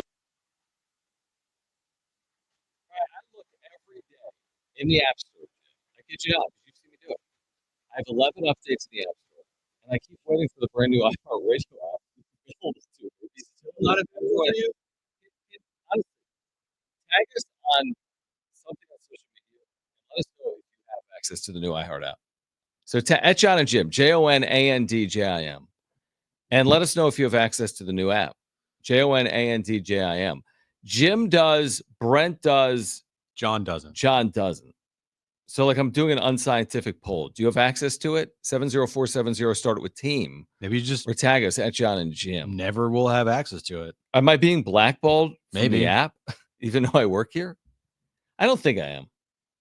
I'm going to do all my updates, but I don't. Let me see what it looks like. Seriously, show it to me again with your iHeart app. Because maybe I already have it. And I just haven't realized it. Is this it? Well, yeah, that's the app. Well, I know it says iHeart. I'm not. Well, you'll know because there'll be the preset Presets. options at the top. Yeah. You hear that? Yeah, just play on the radio. Yeah, let's just play ads. Yeah. Anyway, I want access to it because here's what I'm putting in my presets once I get access. All right, I'm putting Jon and Jim. I'm biased, but whatever. I'm putting Aztecs Locker Room because that's where you get all your Aztecs content, pre-game, post-game interviews. I'm putting San Diego Sports 760. What else am I putting in there? Those are my top 3. Look at that. What do you have? I got Jon and Jim, San Diego Sports 760. Yeah. I could put 1015 KGB because I like Big Rich TD and Fletch. I could put anything. That's the point. So download the new app and let us know if you have access to it. But you'll know because you have the presets at the top, right? Right. I'm also, hold on. Let's see here. What's in your top 6? So Do you have 6? I don't have 6. Well, he's just doing it right now. I'm putting a couple in there. Yeah. What are you laughing at? Look at my top 3. It's San Diego Sports 760. I like it. I like it. Yeah. Inside jokes on the iHeart app. Still there. All right. So download the new iHeart Radio app. Let us know if you have access to the new app with the presets. And, James says it's been released for everybody except for you, apparently. is that right? Yeah. It's seriously been released for everyone? Yeah, it's available everywhere. Why don't you do this? Why don't you delete the app and then And re-download it? It's risky. What do you mean it's risky? Just do it. Okay, I'm going to do that. I'm going to do that. Do it. Maybe I'll do it at a commercial break because nobody Yeah. really cares. Nobody cares anyway. Just do it now. Do it now? Yeah, on the radio. Do it. Okay, so I've deleted the iHeart app. Yeah. This is interesting. And now I'm opening the App Store. This is really fascinating. Don't leave your driveway. No, or Um, your tablet or smartphone. Right. So then I download the iHeartRadio app, Okay. which I'm doing. It should read. It should be the new one. This has 600,000 reviews and is 5-star rated. That means it's That's great, John. crazy. That means it's a great app. Okay. Is it downloading? It's downloading right now. Okay. It's free, by the way. You hit open. Yeah. You Let's being look. John. Let's look.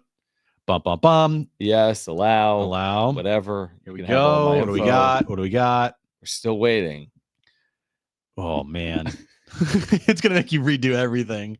I'm gonna sign in, dude. Dude, sign in through Come your on, Google. man. It's I am easy. signing in through Apple. It did the whole Face ID. Is there anything better than that when you don't know your password? It's Oh like, my look god, at my I face. love the Face I ID. still don't have access. I don't want to talk about it. Wow. Okay, a couple of things I did want to make mention of. Yeah, Steven in the chat says yes, new app version with 2 presets loaded in. Have you guys loaded us into the app? Can you please do that for us? Yeah, load us in your presets. San Diego Sports 760. Like we're gonna and need Jon and you in Jim. 2025. Like I'm to the people that are hearing us and watching us and listening to us and on the podcast. Seriously, please tell people about the show. Let people know about the app. Listen, comment, interact, engage. Like we can't do this without you guys. What do you got? Can't believe that's still up there. There's a lot on the iHeartRadio Yeah. app. There really is. Did you realize, Jim, No. that San Diego FC plays in like days? I mean, it's really weeks, but it's kind of days. They'll play exhibition matches in January, and they'll play the defending MLS champ LA Galaxy February 23rd. Yeah, it's coming up very quick, John. So they're going to report, presumably, to camp. I think we've had some guests from SDFC join us. I think it's at some point in the next 7 to 10 days. Yeah. So in like January 10, 11, 12 range. Yeah, the facility is it done? About done. It I want to looks say really cool. I mean, they put a lot of resources in that thing. at Saquon and their Right to Dream Academy. And yeah, this thing is going to be moving quickly here. Yeah, I'm excited. I mean, they announced today. And their season goes for like the entire year, February to October. It is. No, wild. No doubt. They announced today matches against Club America, all right, out of Mexico. And they announced yesterday or within the last 2 days the match against Tijuana, right? Against Cholos. Yeah. That is going to be in September. They're playing Club America at Snapdragon Stadium, I think in June. So, like, if you are a soccer fan, 2025 is going to be an incredible year for you in San Diego. And truthfully, just the next couple of years, you have the World Cup in America in 2026. It's a nice time to launch a club when a year later you have the World Cup of all things in America, and you're launching a club like 1 year before the World Cup returns to America for the first time since 1994. That was kind of the plan.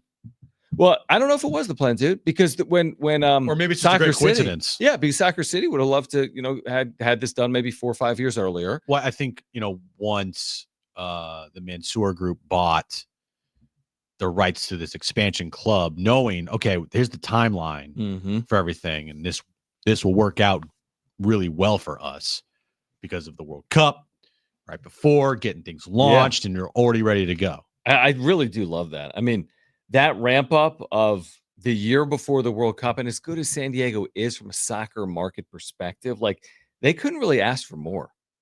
I'm going to be fascinated to see what it looks like at Snapdragon Stadium. I think they'll have huge crowds. I really do. I have no idea how they'll be in terms of wins and losses. I don't know if anyone knows that. The roster isn't even completed. No. And the one thing that's confused me a little bit is how there's so many different transactions. I can't so many, dude. You just read the up. Padres transactions. You're right. I can't keep up. And it's from like a world, but like there's players from all over the world. Yeah. I sorry guys, I can't keep up. It's hard. I mean, watch on game day, but like I'm probably not going to be an expert when it comes to breaking down the roster. But then again, I feel like that works too, though. You know what I mean? You don't have to get as deep with it, because come February 23rd, they're playing the LA Galaxy on the road. It's like, okay, well, I mean, it's all good, regardless of what transactions were made over the previous 3 weeks. Right. Like, we still got our kits, we got our jerseys, we can rock those and get ready for the start. And then the home opener is the next week, March 1st. Yep, it's against St. Louis. St. Louis. That'll be here at Snapdragon Stadium. I think that's gonna be a scene. I think it will be too. I think you're gonna get 30,000 fans there. I think you're gonna get sold out stadium. I think it's gonna be a great atmosphere. And hopefully the weather cooperates and off and running. We'll see what happens in game 2. Like game 1, the first inaugural home game match here in San Diego. Right, you're talking about Tony Gwynn opening day. Right. How's it going to look for like week 2? How's it going to look in month 3? How's it going to look in September? That's a great question. Especially if they're not good. Right. I don't know the answer. Look at the diehards, but what about the casuals? I don't know. So their first match, like you said, is March 1st. Their second home match is March 15th, 2 weeks later. The thing with soccer, unlike Major League Baseball, is it's not like you're playing 80 home matches. Right. And then you're going to get you are inevitably going to have the nights where the Padres and STFC will be playing on the same night. Sure. Because San Diego FC plays most of their matches on Saturday nights. Yeah, and you're all the way through the summer. Yeah. But then again, you also get the built-in benefit of, like, some of their matches are against LAFC. Some of the matches are against LA Galaxy. Some of the matches are against Club Tijuana. Ironically, none are against Inter Miami, which is what they promoted, and they didn't get one match against them. Right, because I guess it's based on conference. You're saying you only have so much crossover in MLS. Fans are pissed because it's like, are people pissed? I haven't seen much reaction to it. I talked to somebody who was hopeful and said that San Diego FC putting out there that in like promotional pictures on Snapdragon's field, Messi and Inter Miami, like they were promoting. Remember those like suites at the bottom of the on the field, and they were playing Inter Miami in those Well, pictures. I mean, that's out of their control, though, right? Well, it's a part of the marketing when you say, "Hey, come watch Messi play here at Snapdragon Stadium," and you don't get one match against them. Well, I get. I don't know. In your inaugural year, like that's right. Like, and is Messi going to be around? Like, hey, MLS, way to do your new team is solid. Right. Oh wait, you didn't. Yeah, I felt like that's a good point. I felt like MLS, you have the largest expansion fee ever paid in the history of the league, and you don't get a match against Inter Miami. It's a fair point. All right. Call right now if you want tickets to see the Aztecs Wednesday against the Air Force Academy at Viejas Arena. Caller 7, you are going. We have 2 free tickets for you. All you need to do to go to this Wednesday night game between San Diego State and Air Force is call 877-767-4760. 2 free tickets Wednesday night, Air Force San Diego State, back at Viejas Arena. Kick off the new year with the Aztecs, 877-767-4760. Cynthia Freeland from the NFL Network joins us next.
All right, this update's brought to you by Rapid Radios. The semifinals are set in the college football playoffs. Penn State will take on Notre Dame, and Texas will take on Ohio State. Winners of those games will move on to the national championship game. Baseball news of the day. The Dodgers made a signing. Shocker. They signed Hyun-Sung Kim to a 3-year, $12.5 million deal. San Diego State basketball tomorrow afternoon against Boise State, 1 p.m. tip-off. You can listen to that game right here on San Diego Sports 760. And we have NFL on the station this weekend. Sunday morning, Commanders-Cowboys. Our coverage starts at 9:30 a.m. In the afternoon, the Raiders take on the Chargers at 1:25. Rapid Radios are instant push-to-talk walkie-talkies offering national LTE coverage and no subscription ever. Perfect for instant contact with an aging parent or a limited time. Go to rapidradios.com and you'll get an extra 60% off free UPS shipping. Add code radio and get extra 5% off. It's Jon and Jim to warm up that drive home.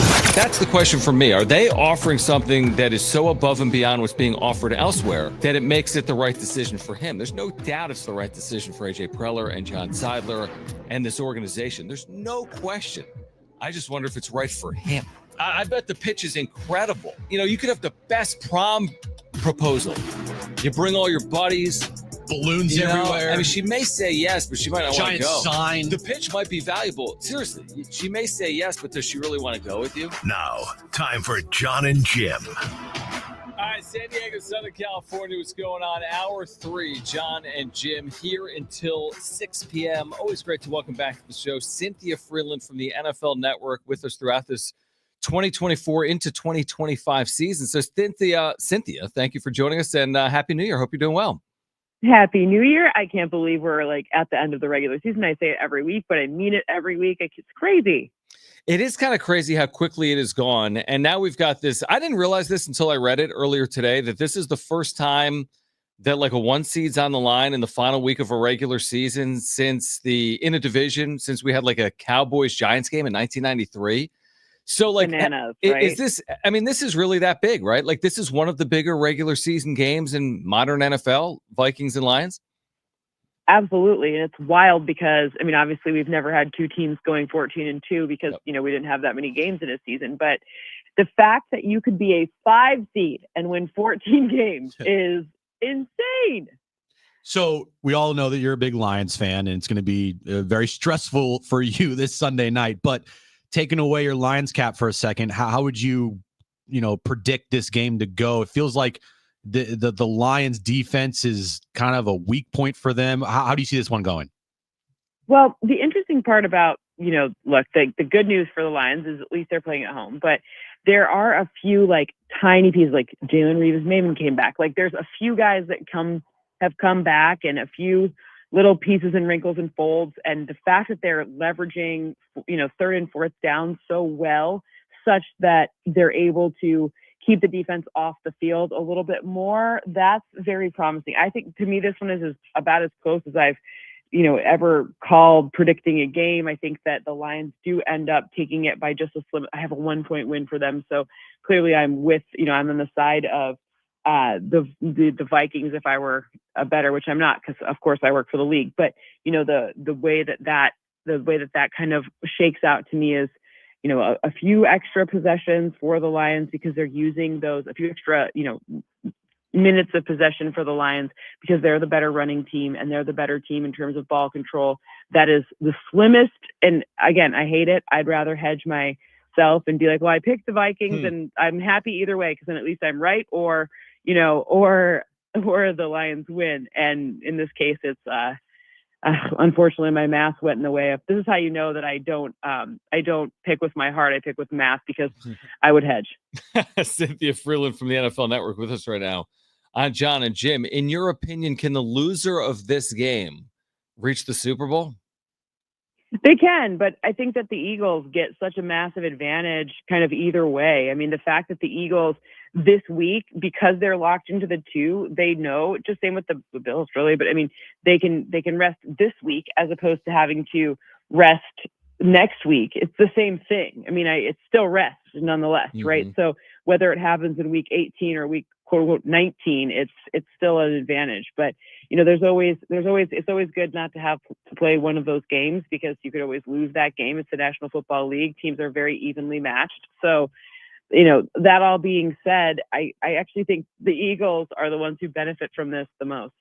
I mean, NFC, it feels like there's really 3 teams that realistically could make a trip to the Super Bowl. Do you feel that way with the Vikings, Lions, and Eagles?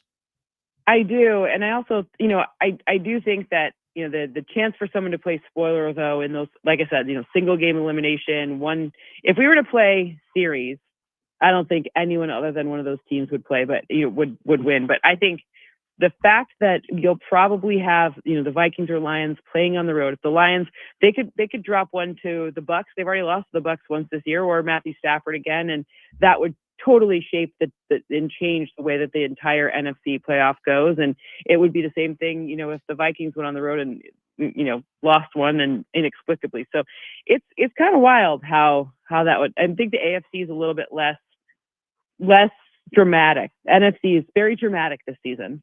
It is dramatic. I was going to ask you, though, about the AFC and Baltimore specifically. It's like we've seen them do this before with Lamar Jackson, the gaudy regular seasons, good Decembers, and obviously I think it's only 2-5, something like that. In the postseason, is it different this time around or no? Because Kansas City and Buffalo are still there. I just think the Ravens are interesting because they're kind of finally getting good at the right time. Meaning, I feel like in past seasons recently, they've peaked sort of like week 10 or 12 or, before the end of the season. And then they start getting injuries late, or they start to kind of lose their advantages for the way that this team works. Well, that's not what we're seeing for Baltimore this year. With those 3 new offensive linemen, they started off the season not looking so great and then had to adapt. And now, in addition to this awesome offense, which we knew how great their offense was, we didn't know how great it would be, but it's fantastic. But, now in addition to that, you have the situation where the defense has now turned into a defense that is, really, really good at stopping the pass all of a sudden, right? They're ranked 5th now in terms of limiting yak off of passes, where at the beginning of the season, you're like, oh, well, the Ravens defense is going to be a problem this year. That's what's going to be their limiting factor. And now that's not even the case. Who do you give the better chance to taking down the Chiefs at Arrowhead, the Bills or the Ravens? I think actually I would still give it to the Bills after having beaten a team once in a season and being like, I feel like they've done so many things to kind of try to beat the Chiefs. I feel like they have that, they will tell you they brought Von Miller in specifically to beat the Chiefs late in the season. So I just think they probably, with Josh Allen, I mean, look, Lamar Jackson's playing out of his mind as well, but I would say there's just something about that rivalry between those two and the way that they get up for each other in the specific, I don't know, that one just feels, both of them could do it, but I think that one's the one where you're like, ooh, that one feels a little more dangerous. Cynthia Freeland from the NFL Network is with us. I can't talk for some reason. You can't say her name today. Hey, I don't know what I can't either. It works out. It's 2025. Jeez. I think it might be because I just had a Reese's peanut butter. That's probably right. Yeah. Ooh. Here's the thing, Cynthia. I'm taking you behind the curtain for a second. We went from a 3-hour show to a 4-hour show. I'm always starving. Yeah, I know. We're just sitting here, Yeah, you definitely need to eat more then, for sure. But I need to eat more than what I should bring is like a nice salad. No, but you don't. I know, but I eat healthy. You eat like 4 Reese's cups a day. No, I don't, dude. That's right to me. This is unbelievable. I mean, if you eat a salad all the rest of the time, then when you're working, you can have a little treat. It'll make you excited. You look forward to it. I don't know. I feel like it's a good thing to do. So that's the thing. And by the way, I'm watching some food documentary on Netflix. Have you seen this thing? Ooh. What thing? I don't know. I'm looking at Jim like he knows what I'm talking about. I'll find it and I'll text both of you. Okay, great. With whatever. It's actually pretty interesting. And you know me. That's great. And it was great for our listeners, I'm sure. Saquon Barkley, there's no argument, right? I mean, it's an amazing year. You just can't do it. There's no argument, right? No, I mean, I Saquon Barkley was the elite troll of the Giants. If you watch his social media, he did a great job of sleep commercial, but that was great. Yep. Elite level. But I just think everybody would be kicking themselves. Sure, of course, we all want to see it. We're fans. There's only really one great game on Sunday. Obviously that's the game, but wouldn't you rather see another game where you saw Saquon Barkley do something? Of course, the answer is, yeah, we're greedy, but let's talk about, winning a Super Bowl. How many times do you get to be even in the position to do so? They would be kicking themselves if anything happened and he wasn't able to go for that. Yeah. It's like you got the 2,000 yards. There's way more important things in trying to break that record, even though it would be the ultimate troll job if you did it against the Giants. Does anybody in the AFC want to face the Bengals? The Bengals somehow get in? I think it's funny. Everyone's asking. I feel like this is like the sports talk moment for that question. But I mean, so let's see. Here's who I'd like to face of the teams that are play at home. I think that something's wrong with the Texans. So maybe I'd want to play them. But if I'm if the Bengals and it would be, the 7 seed and the 2 seed, Bengals and Bills, I don't know if I think that's super scary if I'm a Bills fan, because that defense doesn't seem to be fixed. And as good as Joe Burrow is, and he is fantastic, he should, he's really up there for who we should be talking about for MVP as well. I don't know if they have enough juice with the defense to be able to sustain that. It just, I don't know. I mean, maybe it's frisky, and of course it's exciting. Joe Burrow's a competitor. I don't know if I'd want to face him like ever, right? But like, I don't know. I think that's less scary to me than like, would you want to face them or would you want to have to face the Chiefs? Like, yeah, no, I'd rather face the Bengals. If the Chiefs do this again, I mean, where do you I even know, go everyone's from over it? Yeah, where do you go from? I mean, isn't the same song and dance for the next 365 days? I mean, what happens next year, right? I mean, if they win that, they're the prohibitive favorite if they win this again this year, right? I mean, absolutely. Yeah. And it's funny because there's a part of me that's like, all right, I either want, like, if I were, planning my ultimate Super Bowl, I either want I want a David and a Goliath story, right? I either want Chiefs and Lions or I want Bills and Eagles, so that we can all galvanize around the smaller team, right? The one that with less wins. But on some level, we need the Chiefs to still be good to be able to have that conversation so that there is a dynasty to take down, right? It's no fun if, like, do you really want to beat a team that's not so good or a medium? Nah, it just doesn't feel right. You got to take down the giant. You can't take down the medium guy. What is their weakness? Like, what is something that if you're facing the Chiefs in the postseason, what's the one weakness that they have, in your opinion? I mean, as much as Joe Thuney playing left tackle has been their best option, it's still not a great option, especially because then you lose him on the interior. And if you're now taking a guy who's an elite level left guard, maybe let's pretend he's like a 9 out of 10 at left guard, and you're replacing him with someone who's a 5 out of 10, and then you're sliding him over to left tackle where he's a 6, you're still getting less out of that offensive line. And I think that's going to be a problem for the Chiefs if they can't, haven't really established a really strong and solid run game. And if your O-line is dicey and you're not really running the football very much, that can put a lot of pressure on the pass. And, obviously if you're putting a lot of pressure on the pass and your O-line is dicey, then you're asking the magic man to do even more. And on some level, as much as Patrick Mahomes can do, I don't know if, what did Tom Brady's Giselle, when they were married, he was like, he can't throw the ball and catch it. Yeah, right. That's true. Yeah, by and large, it's hard to do. By the way, you both have Netflix, right? Yes, John. Of course. Okay.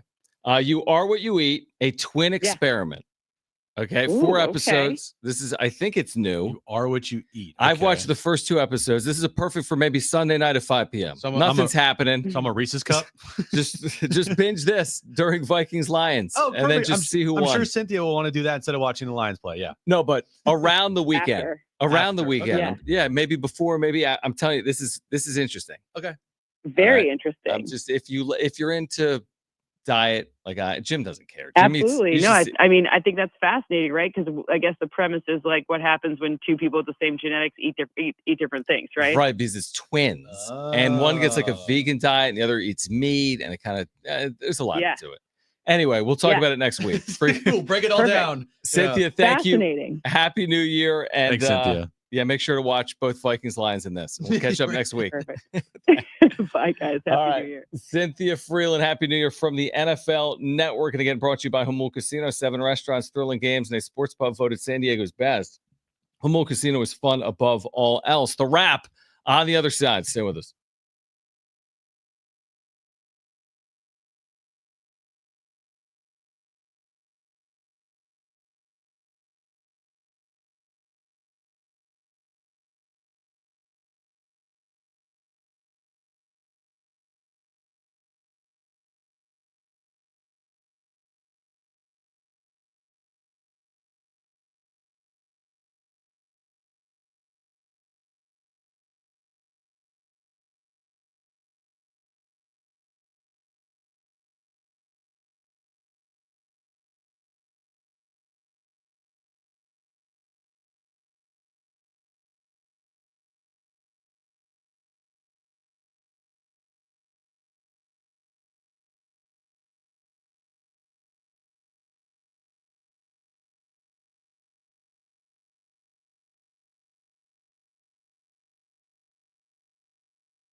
All right, John and Jim with you.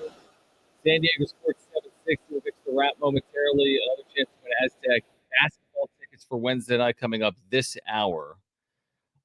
There is some interesting commentary on why Ha-Sung Kim, not Ha-Sung Kim, the former Padre, why Ha-Sung Kim chose the Dodgers that we'll share with people coming up at 4:30, Jim.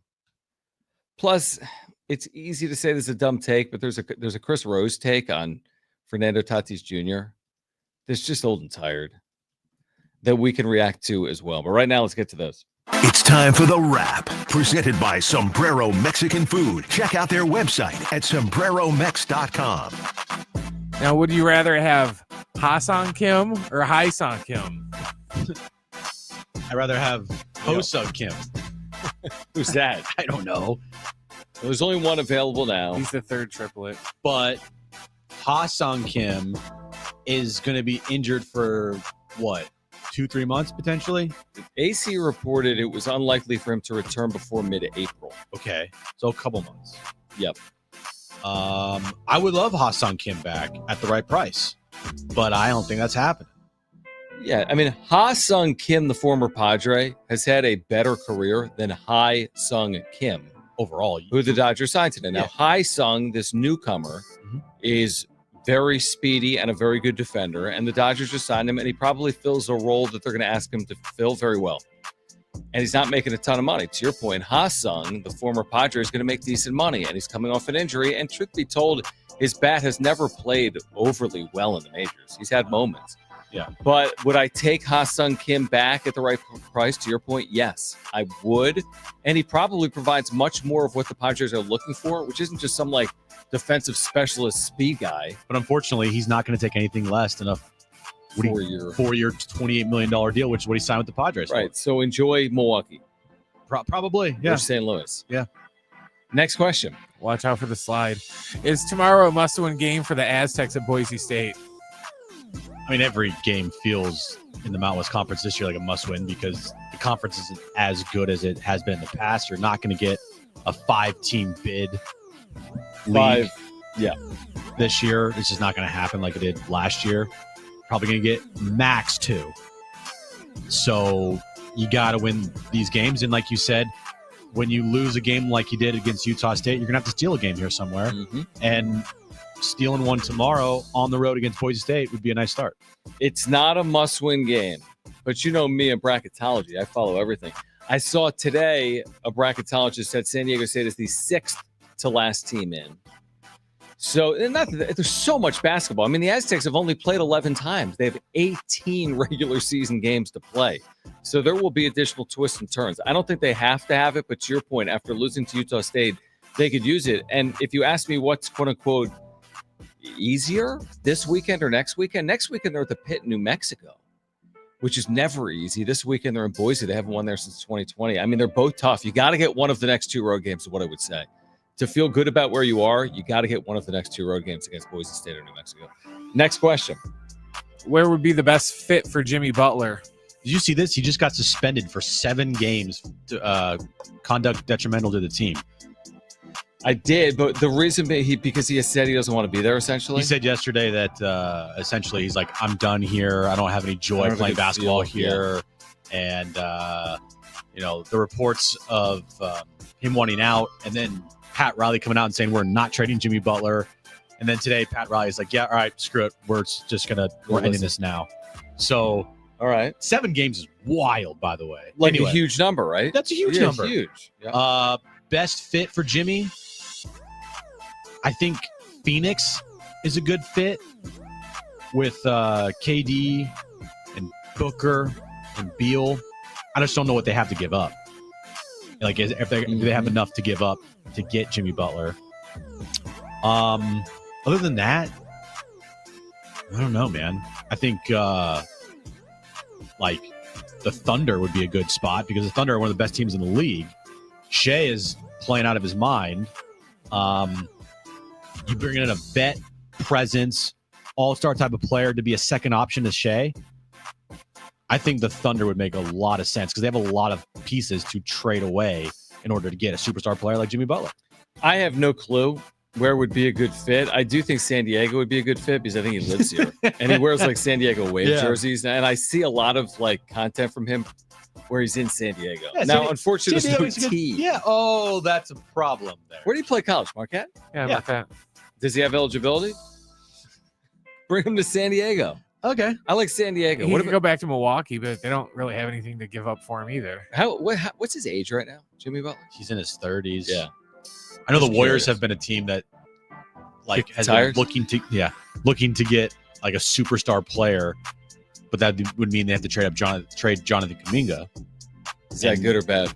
Well, maybe good because He's Kuminga's 35. Oh yeah. Kuminga's 22. Yeah. Now Kuminga's in a contract year and he's looking for like a $200 million contract here. I don't know where he goes, but he's going to get traded. So am I. Me too. Next question. Who will be the next Pac-12 team to be added in expansion? Memphis. Memphis? Sure. Sure. See, he just randomly said the first city that popped in his head. Yeah, Toledo. Myrtle Beach. They're kind of cool. North Carolina. I'm just going on places you've been. Italy. Chicago. Lake Como. Philadelphia. Switzerland. All of New Jersey. I kind of agree. Paris. I agree with you. Listen, the win here is Memphis. I don't know if they can pull it off or not. The win here is Memphis, but I have no idea. Just like I don't know where Jimmy Butler's going to go. Why'd you ask that question? I don't know. Because we're here for 4 hours a day. I thought you might know. I thought you might say something interesting, and you kind of did. I did. I said Memphis. Memphis is the school. You bring in Memphis. That's a really good conference. I mean, it already is a good conference, but you add Memphis for football and basketball. Spell that word you're saying for me. Football and basketball? No, the word of the team. Memphis? Yeah. Hold on. No. It's just spelling bee. No. MEMPHIS. The way you say it is like MEN. You say Memphis. I do? Yes. Memphis. It's Mem. Memphis. See? I do say Memphis. Yeah. Memphis. I know it was MEM. It's like spelling bee, bro. I can type it out. Why did Hai Sung Kim, not Ha Sung Kim from the Padres, I have to say that every time. Why did Hai Sung Kim choose the Dodgers? Listen to this. We'll have it for you next.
This update's brought to you by Rapid Radios. Thanks, John. Breaking news in the NBA. Jimmy Butler has been suspended 7 games from the Miami Heat for wanting to be traded. The Miami Heat have said that they will start looking for offers to trade Jimmy Butler. Moving over to college football, the semifinals in the college football playoffs are set. Texas will take on Ohio State, and Penn State will take on Notre Dame. Baseball news of the day. Ha-Seong Kim, not Ha-Seong Kim, signed a 3-year deal with the Dodgers for $12.5 million. And NFL this Sunday, you can listen to games right here on San Diego Sports 760. Commanders, Cowboys. Coverage starts at 9:30 a.m. Then Raiders, Chargers in the afternoon at 1:25. And tomorrow, San Diego State takes on Boise State, 1 p.m. tip time. You can listen to that game right here as well on San Diego Sports 760. Rapid Radios are instant push-to-talk walkie-talkies offering national LTE coverage and no subscription ever. Perfect for instant contact with a parent for a limited time. Go to rapidradios.com and you'll get an extra 60% off free UPS shipping. Add code radio and get extra 5% off. All right, we've got Aztec basketball tickets to give away coming up in the next 10 or so minutes. Do not go anywhere. This is Wednesday night, VA House Arena against the Air Force Academy. San Diego State men's basketball will tell you how to win those tickets. You just mentioned it. Ha-Seong Kim, not Ha-Seong Kim, is a Korean infielder that signed with the Dodgers today. Why did he choose LA? Well, this according to Noah Cameras, who is, he works for Dodgers Nation. So I don't know. Like, he's like me and Jim, okay? So I'm just taking away his credibility and therefore taking away our credibility. Anyway, according to, this is what Noah Cameras writes. This is what he writes. According to Korean media reports, Shohei Ohtani met with Ha-Seong Kim in LA and quote unquote gave him a lot of advice during his free agent process. It appears the Dodgers superstar did some recruiting to land Kim, who took less money and years to join the Dodgers. You cannot tell me that Shohei Ohtani won't or hasn't spoken to Roki Sasaki. Thank you. Stop. But can you say the same? Maybe Darvish, same thing? I would hope so. I hope so, too. Two can play this game. Like, hey, I love you, Darvish, but can we do a little recruiting here? Yeah, a little less. You're going to love the south side of Chicago, whatever side the a little less. I'm going to respect your decision, and a little more, hey, come to San Diego, bro. Right. Like, nah, dude. Get on the recruiting trail. Let's go. So do you have an issue with Shohei Ohtani's recruitment of either of these players? None. I do the exact same thing. And right. If I was a Dodger fan and I was at Dodger radio, I would say, yes, Ohtani, go recruit. Yeah, I don't think it's an issue. The only thing Sasaki said was don't bring players to the meeting. Because remember, he's met with teams face-to-face in Los Angeles at the Wasserman offices. And okay, so he said, hey, don't bring Shohei to that meeting. Don't bring Yu Darvish to that meeting. What's fair is fair. But I don't think there's any part of the recruitment process where you can't FaceTime with Yu Darvish or meet with Shohei Ohtani. You're telling me that since the decision came about that Roki was going to come to the States, that he hasn't talked one time to either Darvish, Yamamoto, or Ohtani? He spent 10 days in Los Angeles doing these meetings. It's hard to believe. I have a hard time believing he hasn't hung out at his house. I'm sure that happened. I mean, there was a video that I saw from Japan highlighting the friendship and relationship between Yamamoto and Sasaki. I saw that. Tell me they don't talk? Tell me they don't text at least once? Maybe they're not about this, but they're talking. Honestly, I think talking is fine. It's like if Manny Machado becomes a free agent, he can talk to players in baseball. Hey, someone could text him and be like, there's no tampering here. No, you're right. It's not like NBA was legit tampering. Like, yo, opt out and come here. And I talked to the GM and we can. While players are still under contract. Yeah. It's like, okay, the NBA definitely played that game for a decade. Maybe it's still going on. I feel like in Major League Baseball, it's not as pervasive. Mm-hmm. And in this posting process with Roki Sasaki, if I was Roki, I'm Japanese born. I've never played in the major leagues. I would want to take advice of other players. Mm-hmm. Like, why wouldn't I talk to Yu Darvish if he's considered to be a godfather to me? Why wouldn't I talk to Shohei Ohtani if he's had success in the major leagues? Now, listen to this. I'm listening. The Yankees have met with Roki, the Mets, the Dodgers, the Padres, the Cubs. Giants? Rangers, no, Rangers. Giants. Sorry, Rangers, Giants. All right. Jack Curry, who covers the Yankees in New York, said this about the meeting with Roki and the Yankees. Quote, Yankees people were satisfied with the way that their 2-hour meeting went with Roki Sasaki in California. Also, Jack Curry added that baseball people inside the organization believe that the West Coast is Sasaki's preferred destination and that the Dodgers and Padres are perceived as the top favorites. Good. I'll take that. Jack Curry, credible reporter. So I'll take that as word. That doesn't mean it's definitive. No. I wouldn't be like, Jack Curry, you're an idiot if he ends up with the Yankees. Right. Yankees are always a threat, by the way.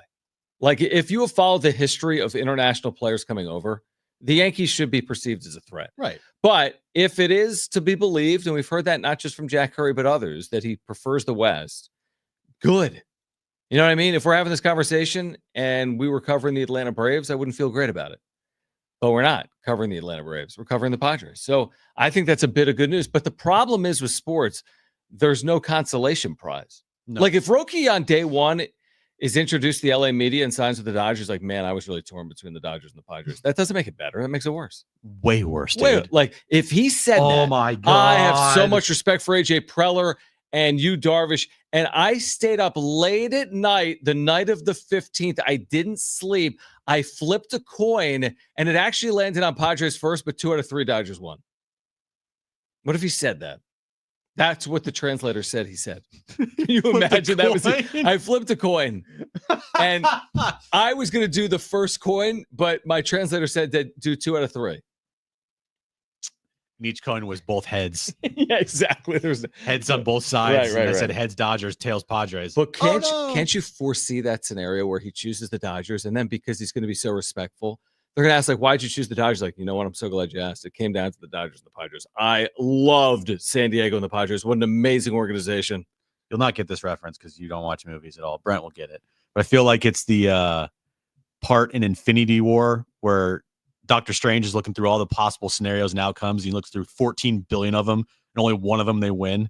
So I feel with the Padres right now. I feel like no. I feel like there's a lot of scenarios where he goes to the Dodgers, but there is that one scenario and that one chance that he chooses the Padres over the Dodgers. No, here's how I feel, and I've never seen the movie, nor do I care. Of course you have. But you know when you watch the World Series of Poker on television and they show the odds on the screen? You've all seen it.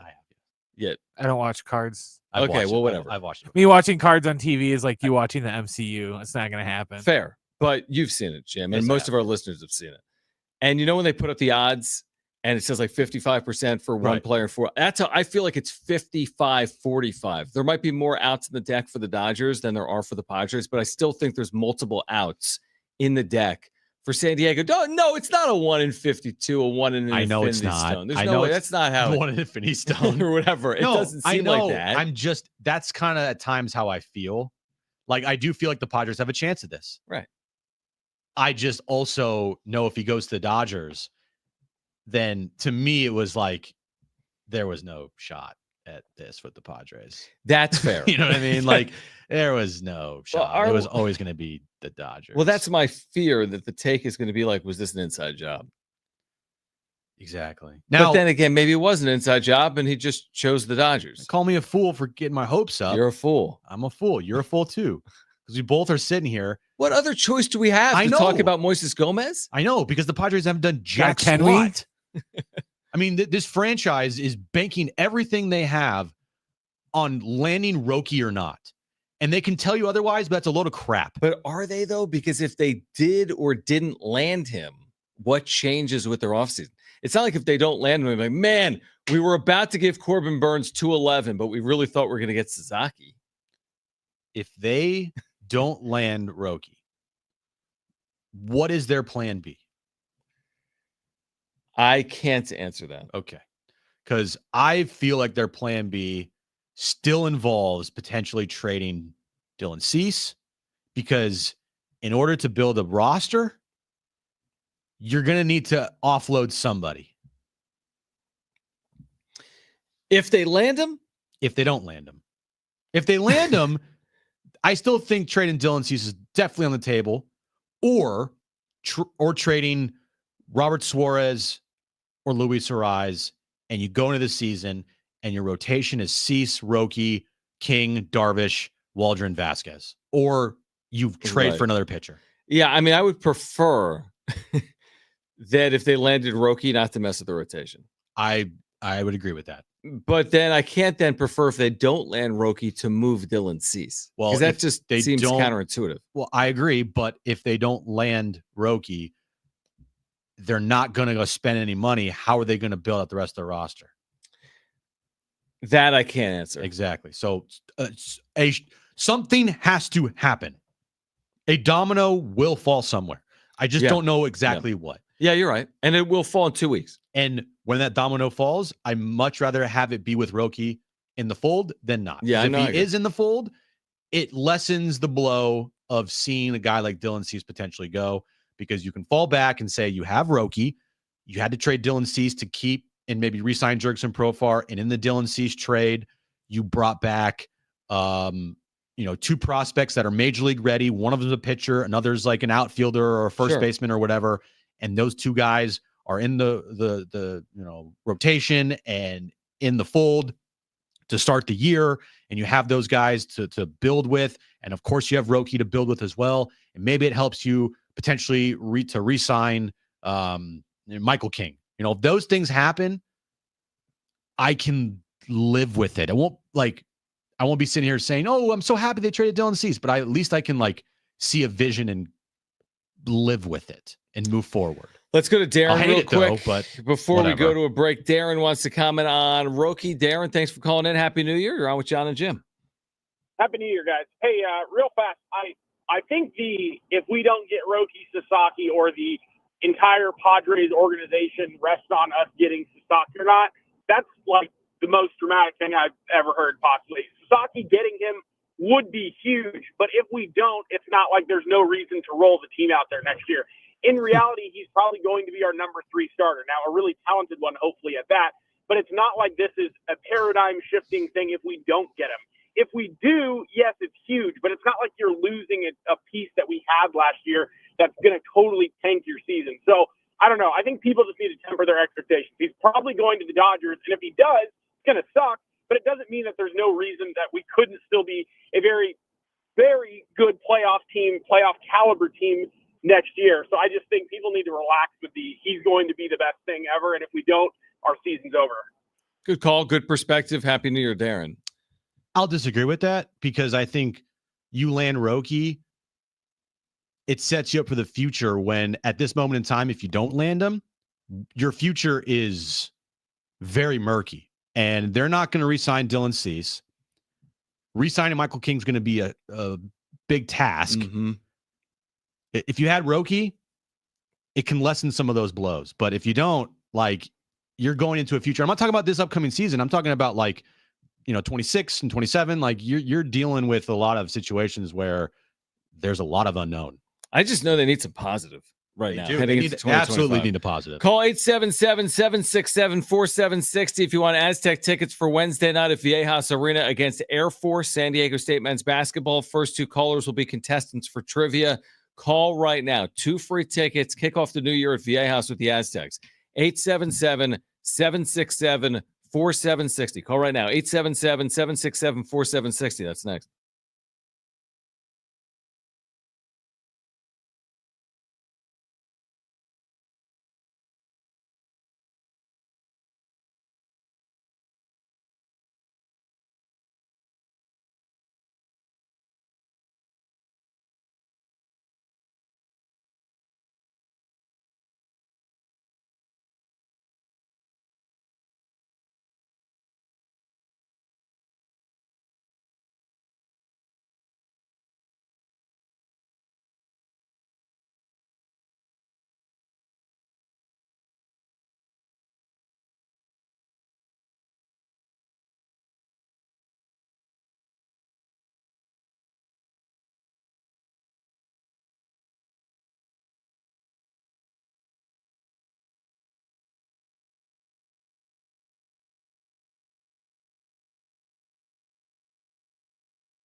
All right, are the Padres and Roki Sasaki a perfect match? If you missed that earlier from Tyler McDaniel, we'll play for it coming up at 5 p.m.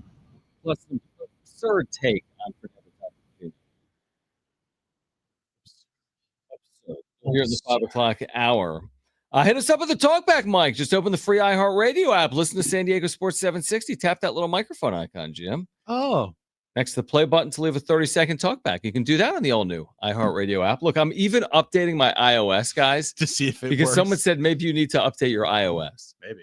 This is how all in I am on the app. It took you this long to think that was something you should do. Mm-hmm. Yes. Yeah. See, I thought we brought this up last time, and I was like, I didn't believe you guys, but once you're like, someone tweeted oh at me, no, I believed all it. my updates are done. I don't trust YouTube, but anyone on social media I trust. All right, let's get to it.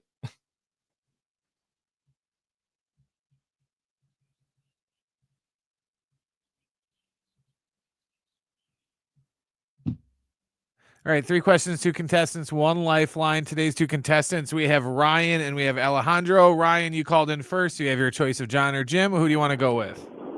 Let's go with John. There we go. All right. Happy New Year to both of you. Ryan gets John. Alejandro, you get me, okay? Okay. Be careful, Alejandro. Yesterday, Jim had a layup and he completely missed. Shut up. Brent, what's the question of the Angel day? Reesed it. The Angel Reese. She missed a lot of layups?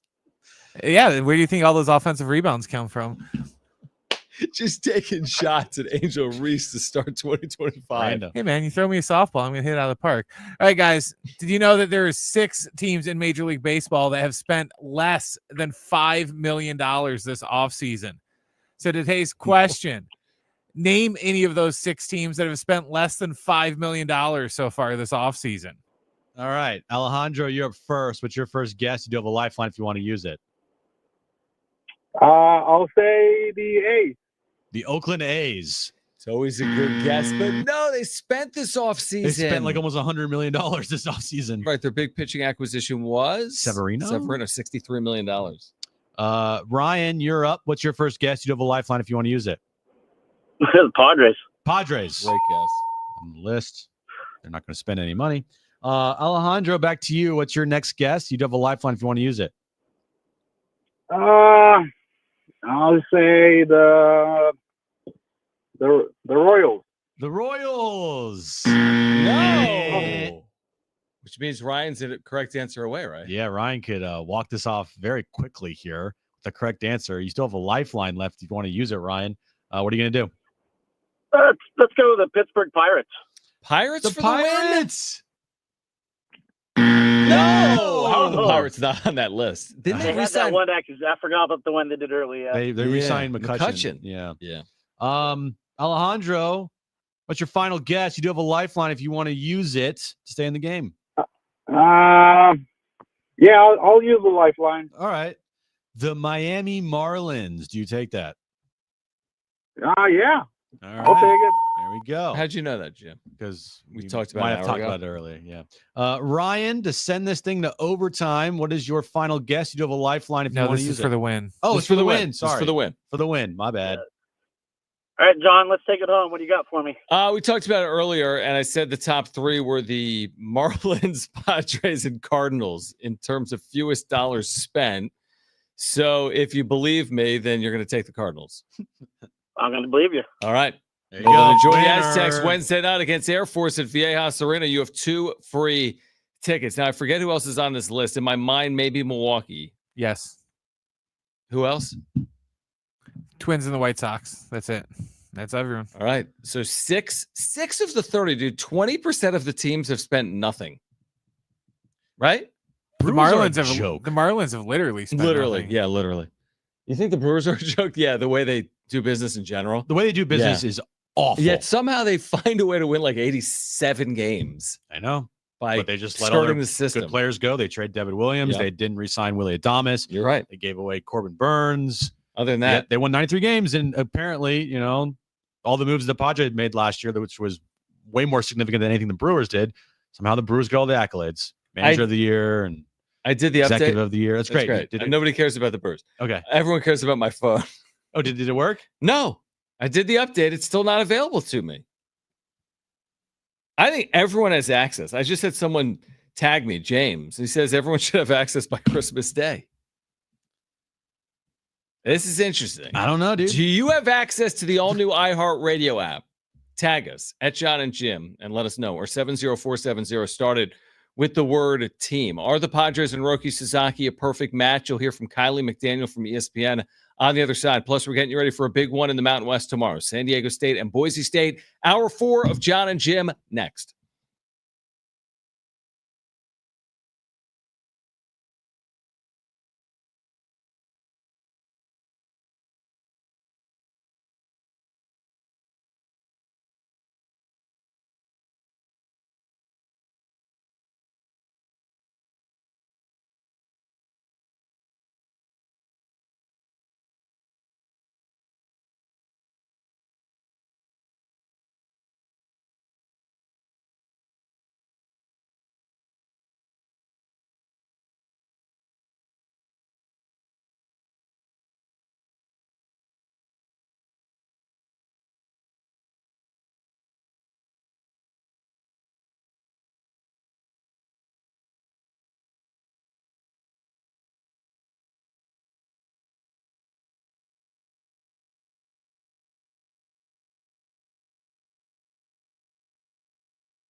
All right, this update is brought to you by Rapid Radios. We'll start with breaking news in the NBA. Jimmy Butler, after publicly saying that he has lost all joy playing for the Miami Heat, has been suspended 7 games. The Heat will now look to trade Jimmy Butler. Moving over to college football playoffs, the semifinals are set. Notre Dame will take on Penn State. Texas will take on Ohio State. Winners of those games will move on to the national championship game. Baseball news of the day, Haesung, not Ha-Sung, Kim signed a 3-year deal with the Dodgers today, $12.5 million there. San Diego State basketball tomorrow afternoon, 1 p.m. tip time against Boise State on the road. You can listen to that right here on San Diego Sports 760. And we have NFL action right here on the station this Sunday. Commanders, Cowboys, 9:30 is when our coverage starts. Then Raiders and Chargers in the afternoon at 1:25. Rapid Radios are instant push-to-talk walkie-talkies offering national LTE coverage and no subscription ever. Perfect for instant contact with an aging parent for a limited time. Go to rapidradios.com and you'll get an extra 60% off free UPS shipping. Add code radio and get an extra 5% off. It's Jon and Jim to warm up that drive home. That's the question for me. Are they offering something that is so above and beyond what's being offered elsewhere that it makes it the right decision for him? There's no doubt it's the right decision for AJ Preller and John Seidler and this organization. There's no question. I just wonder if it's right for him. I bet the pitch is incredible. You know, you could have the best prom proposal. You bring all your buddies. Balloons everywhere. I mean, she may say yes, but she might not want to go. Giant sign. The pitch might be valuable. Seriously, she may say yes, but does she really want to go with you? Now, time for Jon and Jim. All right, San Diego, Southern California. What's going on? Final hour, Jon and Jim, here until 6 p.m. We will get you ready for Boise State, San Diego State tomorrow right here. Aztecs, I believe, en route for Boise, Idaho, where they will play tomorrow at 1. Our pregame coverage will begin at noon. Big game in the Mountain West. Big game. Did you think they had flashbacks today with all the fog when they had to leave? Maybe. It was awful this morning again. It was, but then I think it was nice later in the day. Although we don't have windows in here. Dude, the fog last night when I was driving home was it intense? It was crazy. I went to the grocery store this morning at like 7, and up in University Heights, I couldn't see 30 feet in front of me. Jeez. And then as soon as you went down the hill there on Texas and got on the 8, it was like I was in a completely different city. What was your sunny argument? and clear? Jim, didn't you say the other day, like, man, the airport was so terrible. Like, well, just figure it out. Like, just take off and land. It's not that it's hard. fine. Just go through the fog. It's okay. They don't need to see. Infrared, right? I mean, it is really amazing. What is fog? That Nature. we're asking like they're putting planes down and up in weather and rain and snow and fog and Figure it out. okay. All right. So we'll get you into San Diego State, Boise State this hour. Chris Rose and Trevor Plouffe have a hot take on Fernando Tatis Jr. Oh, I can't wait to hear this. We'll share that coming up at 5:30. Now we started the show with Kylie McDaniel, who works for ESPN, sharing his thoughts on why Roki Sasaki and the Padres are a perfect match. So take a listen to this. We'll react. The Padres, to me, feel like, as far as who needs Roki Sasaki the most, not just the one who has been connected the most, because of their situation and because of the financial difficulties that they seem to be navigating in terms of a lot of their long-term contracts and even some of the shorter-term ones, that if they are going to do anything this offseason, like, that is the one where plugging in the pitcher on league minimum would create, obviously that would give benefit to a lot of teams, but listen, the Dodgers do not need Roki Sasaki right now. They don't. At right? one point That's last a fact. season, if you took everyone on the IL, they had 15 good major league starting pitchers. Exactly. And I was like, that might be too many guys. Right, Like when they right. all get healthy, which if they ever do, like, God help us. But you look that's at, too many guys. Yeah, and you could even say the same thing about the Yankees to some degree. And so while every team could use Sasaki and should want Sasaki, the Padres feel uniquely like landing him would be so important towards just like the overall health and direction of the franchise, because of like the flexibility that it gives you to make other trades, to feel good about the status of your rotation that right now is Darvish, Cease, who's on the trade block, Michael King, who's awesome, but again, not under long-term contract, and then like Matt Waldron and who knows what else, right? And they don't seem to have the money right now to be able to do anything about that. And so Sasaki is like, he would just immediately be their 2, 3, 4 starter, whatever. And they've of course been talking about him openly for a long time. This would be such a huge coup for them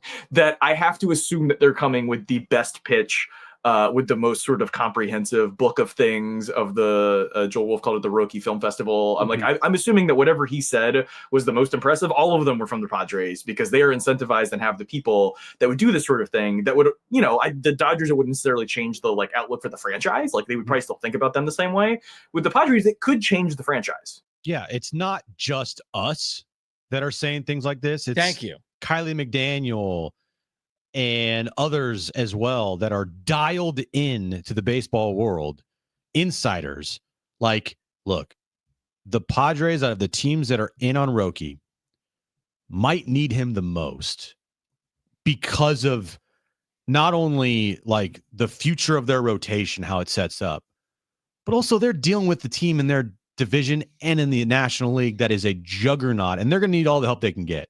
And because they can't go out and spend money anymore, which what it seems like it is, then they're going to have to get as creative as any team in the National League.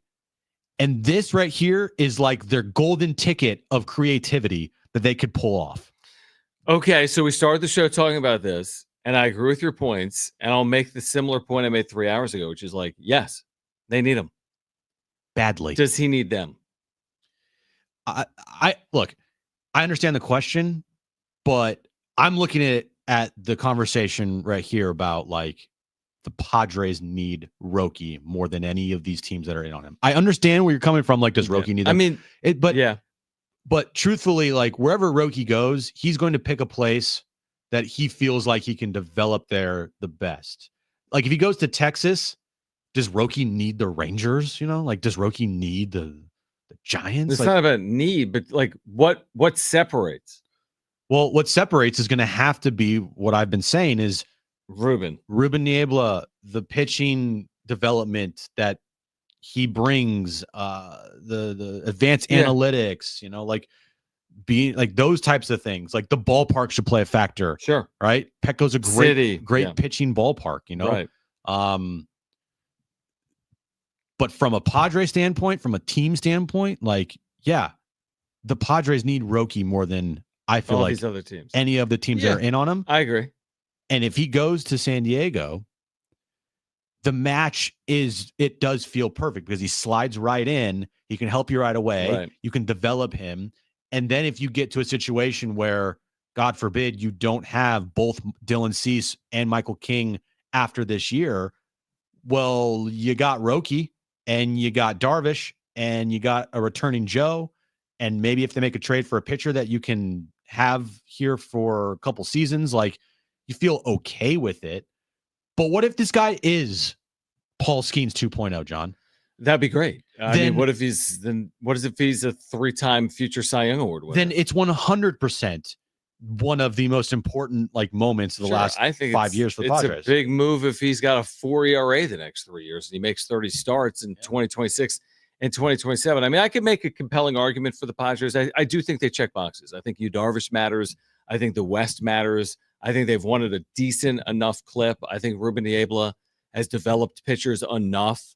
Like I can absolutely make the argument, and I could make the case for the Padres over the Dodgers, and I could do the same the opposite, truthfully. But I can make the case, and that's why I think they're in on the conversation. I do, and hopefully they'll meet. Hopefully we're only through like round one of the process, and round two is he goes to 2 or 3 cities, and one of them is San Diego, and there's enough for the two sides to then both benefit from each other. Who needs Roki the most? The Padres or Jon and Jim? Jon and Jim, man. Forget the Padres. Obviously, it's Jon and Jim. We have put us. You know how they said there's some teams that put in 100 hours to lure Roki? We've put in 100 hours. We've put in 100 hours. On this we don't have near the reward. No. I think Joel Wolf should cut us a check. I mean, honestly, all we're doing is talking about your guy. Like we should be at awful announcing for. There's a San Diego local sports talk show that has had 25 consecutive shows where they've led with Roki Sasaki, and this team isn't even favored to land him. We were picked up by some like AI generated Sportskeeda thing. That thing is absolutely the worst, is it not? Their content. Have you seen it? I read it and I couldn't even understand. It's all like AI generated from like somewhere around the world. Yeah. What'd they say about you? I think I said local radio host in San Diego says that something about Roki Sasaki and the Padres and I was laughing. It was good. I want to see if I can. Well, whatever. But yeah, just on a personal note here. We need him, man. If he goes to the Dodgers, we're screwed. Completely screwed. We're screwed. And I'm not talking about the Padres. I'm talking about me and you. We're screwed. It's kind of like when the Dodgers won the World Series. Like, we are keeping track of all the comments, and there's hundreds of comments on our YouTube channel and on our Instagram page and throughout X and Twitter, saying how he's not going to the Padres, he's going to the Dodgers. You guys are idiots, morons, loser. If he does not come here, and again, that's very possible. We're screwed. Me and you are screwed. Our bro. 2025 is predicated on the decision of some guy we've never met. It all comes down to Roki. I mean, when Roki makes his decision, like if I get a tweet that's from somebody saying like the decision for Roki is imminent, and it's down to the Padres or the Dodgers, I'm gonna be just like shaking at my phone, like, oh god. I know. Well, there's nothing we can do about that. We're going to press forward either way in 2025, but you're right. The team that needs him the most is Jon and Jim. Yeah, absolutely. But the Padres do need him. You're right. They absolutely need him. Hopefully they've expressed that. Like, again, if they've made it known the right way, if they've made the right pitch, how could they not? They've done nothing else all offseason. Nothing. Assuming they've made the right pitch, hopefully there's this second round where they do get a chance to like meet with him in person again, maybe in San Diego at some point later in January, before he has to sign. So hopefully it does line up. If not, we're going to be disappointed again, but we've been disappointed before. And we weren't exactly thrilled when the Padres blew a 2-1 series lead against the Dodgers last October. And then the Dodgers won the World Series. I mean, it's part of it. In sports, it doesn't always go your way. No, I know. That's why sports are beautiful and awful at the same time. Correct. Because they're never going to go how you expect it to go. It's always going to be twists and turns, and like it's the greatest reality TV show out there because it's not scripted and you have no idea what's going to happen. And that's how we feel about Roki. We have no idea what Roki picks. Maybe he does pick the Rangers or the Cubs or the Mets, right? Yeah. And we've been sitting here this whole time thinking it's between the Padres and the Dodgers, and wrong. He goes somewhere else in the East Coast. Or maybe he does pick between the Dodgers and the Padres, right? It's going to be fascinating, man. Oh my God. I just am envisioning that tweet from Jeff Passan. Like, I wonder if the first tweet's in Japanese. Japanese. And if I see anything that says Padres in it, I'll be like, oh my God. It's like after really weighing heavily the chance of going to the Padres. I'll tell you the worst tweets of my career related to Sports Talk Radio in San Diego. Okay. Were the morning of Pac-12 realignment. Okay. Because there was a brief moment I woke up to like, the Pac-12's talking again. They're in a room. The Apple TV deal's on the table. This is from like Pete Thamel. Yeah. And it's like, just kidding. Oregon's going to the That's to the Big Ten. I think the Tatis suspension was pretty bad. And the Scherzer was awful. Scherzer one was awful. I got fooled on Ohtani. The Padres 7 years ago. I've said that on air before. I don't remember that. I don't think it's like consequential, but I thought it was like a giant kick in the balls when all of a sudden Mike Clevenger signs a 2-year deal and he's Tommy John surgery. Yeah. I remember that, John. Wasn't it like it was like John Heyman with like 2 Y's or something that reported like Jeff Passan with 6 S's. All right, we're going to get you ready for Boise State, San Diego State. On the other side, you'll hear from Chris Rose and former Major Leaguer Trevor Plouffe with a bad take on Fernando Tatis Jr. We have Jim's back page. We're here until 6 on Jon and Jim.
The new iHeart Radio app.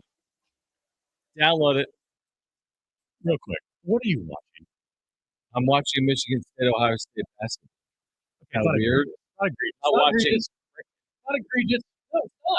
In fact, you have Micah Parrish on Ohio State against the State team that recruited him in San Diego State. I know this. Yeah. Okay. This is not like Tulane and Memphis somebody else. or even Memphis. Memphis. Memphis. No, I mean, it's college. What Tomato, else is tomato. on? Listen, could we watch the Duke's Mayo Bowl? Sure, we could. That's on right But now? it's Minnesota someone. Who? Minnesota, I forget who. Virginia Tech? No, I don't even know. Minnesota, Virginia Tech. Is that, it's to me, it's not Virginia overly Tech sexy, leads 7-0 after the first quarter, John. Okay, so we could throw that on. And I think Brent is. Nah, we're going to keep Iowa, Wisconsin on. I don't care yet. I only want to see them dump the mayonnaise on the coach's head. Soon. So Soon. What It's only the first about quarter. what about Pelicans Wizard right now? Wizard? Is it now singular? Oh, sorry, Wizards. it's only What one about of them, him? only one of them made the trip. You want to watch that game? I think that is among the worst names in professional sports. Wizards. Why? I just think it's awful. When I think of Washington, the District of Columbia, when you have the Capitals and you've got the Nationals, and previously you had the Senators. Do you think it's worse than their previous name? I think Bulls is good. Can I not say that? What No, you about can. what about I Stone? think it's a cool name. What about Yeah. Stonehill versus Mercyhurst? Yeah, I would watch that. You know he'd watch that. Do you know where Mercyhurst is? Do you know? Yeah, of course, Erie. of Pennsylvania. course you do. Come on, man. Clean it up. Speaking of college basketball, I remember my first time on Earth. I'm kidding. Speaking of college basketball, San Diego State, Boise State. I've referenced this a lot, Jim. The Aztecs have lost 6 of 7, regardless of location, to Boise State. Do you remember last year, Max Rice in overtime hit Oh, a how can I forget 40-footer? freaking Max Rice? Right? There's that. There's a Mountain West championship game that they lost before they went to Boise? Yeah. Oh, yeah. When? What year? When? A couple years ago. Okay. Anyway, there's been a lot of heartbreak, a lot of close losses. I think the average margin of their 6 losses, 2.7 points. Okay. And they've lost 6 of 7. They haven't won in Boise since 2020. They're a slight underdog tomorrow. Do they pick up that big road win tomorrow? Is tomorrow the day they turn the page from what happened last weekend against Utah State? Well, that is Good question. That's a good question, but it's also proves that tomorrow is such a big, crucial game for this team because of all the times that they have gone to Boise recently and not performed and not picked up a W. Like, you pick up one tomorrow, I'm not saying it just completely erases the Utah State loss, but it definitely softens the blow. Like, you have a crushing loss at home to Utah State when you're up by damn near 20. You go on the road to a place where you haven't won recently at all and you don't play well there and you can beat Boise. It'd be huge. Now, I did see Mark Ziegler. Are you reading that right now? Did you see this? Read What it. are you on Pharaoh? Oh, not Pharaoh. Is that a problem? Is it It a is problem? a problem. Oh, boy. This is an update from Mark Ziegler. San Diego State could not be more rested. They've played the fewest games in America, by the way. It's like a scheduling quirk. But they played the fewest games in America. They're rested. Freshman forward Pharaoh Compton rolled an ankle Monday, did not practice the next 3 days, is considered questionable. Of course. So there's always something, right? There's always something. We'll see. I mean, maybe he's 100% fine. Come Saturday. This is Monday. Boise's big. What were you going to say about travel? He mentioned that they play better on the road than they do at home this year. Yeah, they have. They really have. At the NIL tournament in Vegas, they were really good. Right. So yeah, hopefully they continue to play well on the road. Here's the thing: Boise State's 3-0 in the Mountain West, and the Aztecs are 1-1. You can't really afford to lose it because you'd be 1-2 in the league, and someone else would be 4-0, and they have a victory over you. Like, to win the Mountain West, I know it's really early. It's really early. You do not have to be perfect. But this is one of those games, like, to win the Mountain West, you're going to need one of these next 2 road games. Boise State, New Mexico. And Boise State's got experience. Like, what San Diego State has the high ceiling, the youth. They've beaten some good teams like Houston and Creighton. Boise State's got Tyson Degenhardt, who's been in the NCAA tournament the last 3 years. Omar Stanley was a really good player last year. A transfer point guard from San Jose State. Like, they got veteran players on this team, and they win at home, and they just win at a high level. I think it's going to be a really good game. They all seemingly are. It's a big test. It is a big test. It's a big test for a young team too. Yep. Because you saw what happened on Saturday against Utah State. Young team, big lead at home, couldn't finish the job. Going on the road against a veteran team, coming off that bad loss, maybe down Pharaoh Compton. Ugh, I don't like that. Yeah. And can they overcome? Can they pick up a huge road win early on in their conference schedule? Yeah, it would be big. Boise really good on the glass. 6-0 at Extra Mile Arena in Boise. Their average margin of victory at home this year, 27 per game. Oh, is that good? But they haven't played San Diego State. So the Aztecs and Boise State, by the way, on CBS tomorrow. And, of course, right here, San Diego Sports 760 with Ted Leitner on the call. Aztecs and Broncos, they don't get a lot bigger than this in the Mountain West, and we'll see if Pharaoh Compton does play. I mean, that's a real loss. Yeah, I don't like that. No, I don't like that at all. And I don't have an update. He's the guy I was talking about yesterday. If I had to pick one player to keep. I know. Thanks, Jim. It's my fault. Thanks. Maybe I should stop talking about Roki. You probably should. Stop talking about. You think Roki Sasaki is the reason why this is happening? No, I meant like every time we talk about somebody, something happens. Oh, right. We talked about Hai-Sung Kim yesterday. It's to the Dodgers. Talked about Pharaoh Compton yesterday. He has a sprained ankle. Right. We keep talking about Roki Sasaki. It's not right. Freaking Dodgers watch. All right. Hopefully not. On the other side, we still have Jim's back page to get to. Correct. On the other side, we're going to hear from Chris Rose and Trevor Plouffe, who've got they got a take on Fernando Tatis Jr. Yeah, they do. And we're going to share it with you on the other side. We got to take on their take. That's exactly right. That's why we're here. We're here until 6 p.m. Stay with us on Jon and Jim.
This update's brought to you by Rapid Radios. Breaking news in the NBA today. Jimmy Butler, after publicly saying he has no joy playing for the Miami Heat anymore, he has been suspended 7 games for the Heat. The Heat will now look to trade the all-star forward.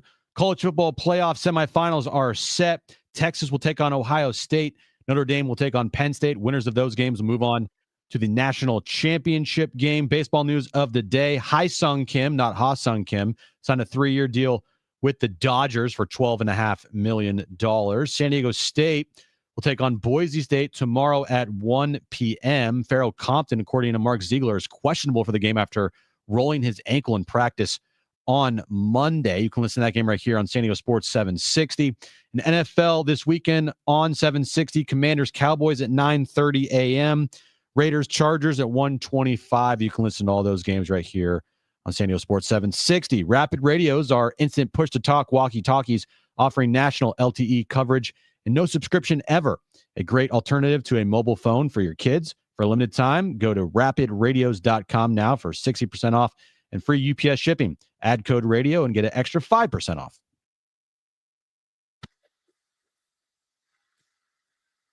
How about this, Jim?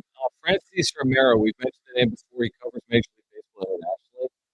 Per industry sources, Roki Sasaki and his team are expected to make their decision after January 20th, just 72 hours before the deadline. The Padres, Dodgers, and Giants are among the top contenders to sign the 23-year-old Japanese ace.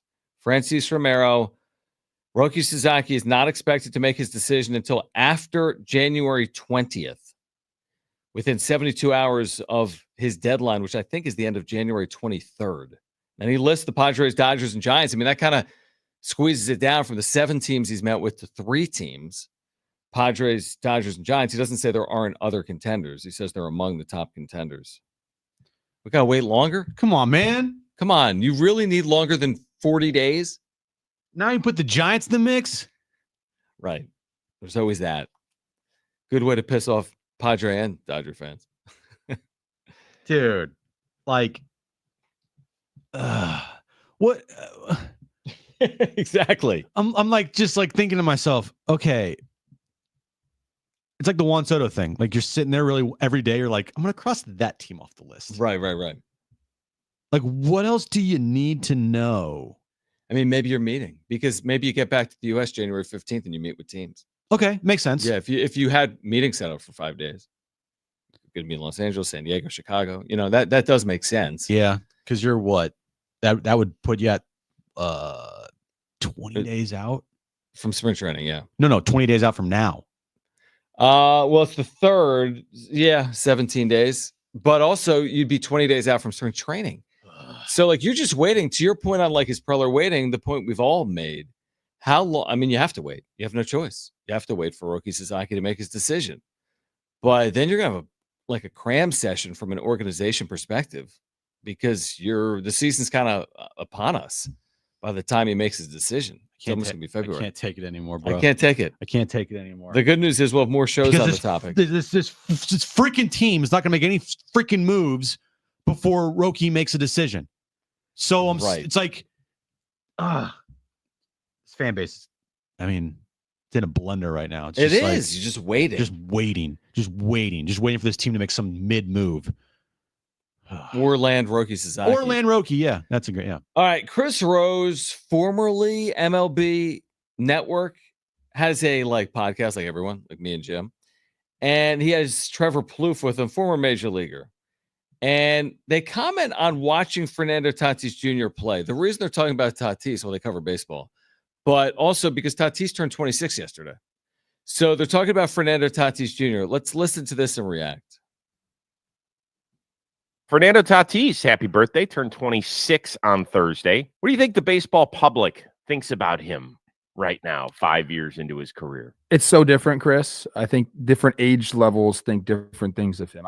I know all the young kids still love Fernando Tatis Jr. And they'll even say they know that he got busted for PEDs. They don't care. Now, I think most people that aren't in San Diego look at him and think, well, I don't know, man. Seems like he cheated. My personal opinion on him, love watching the guy play. The talent is undeniable, but I can't shake the PED allegations. I mean, I told you he'd have to get back to pre-PED numbers for me to really shake it, and he really hasn't done that.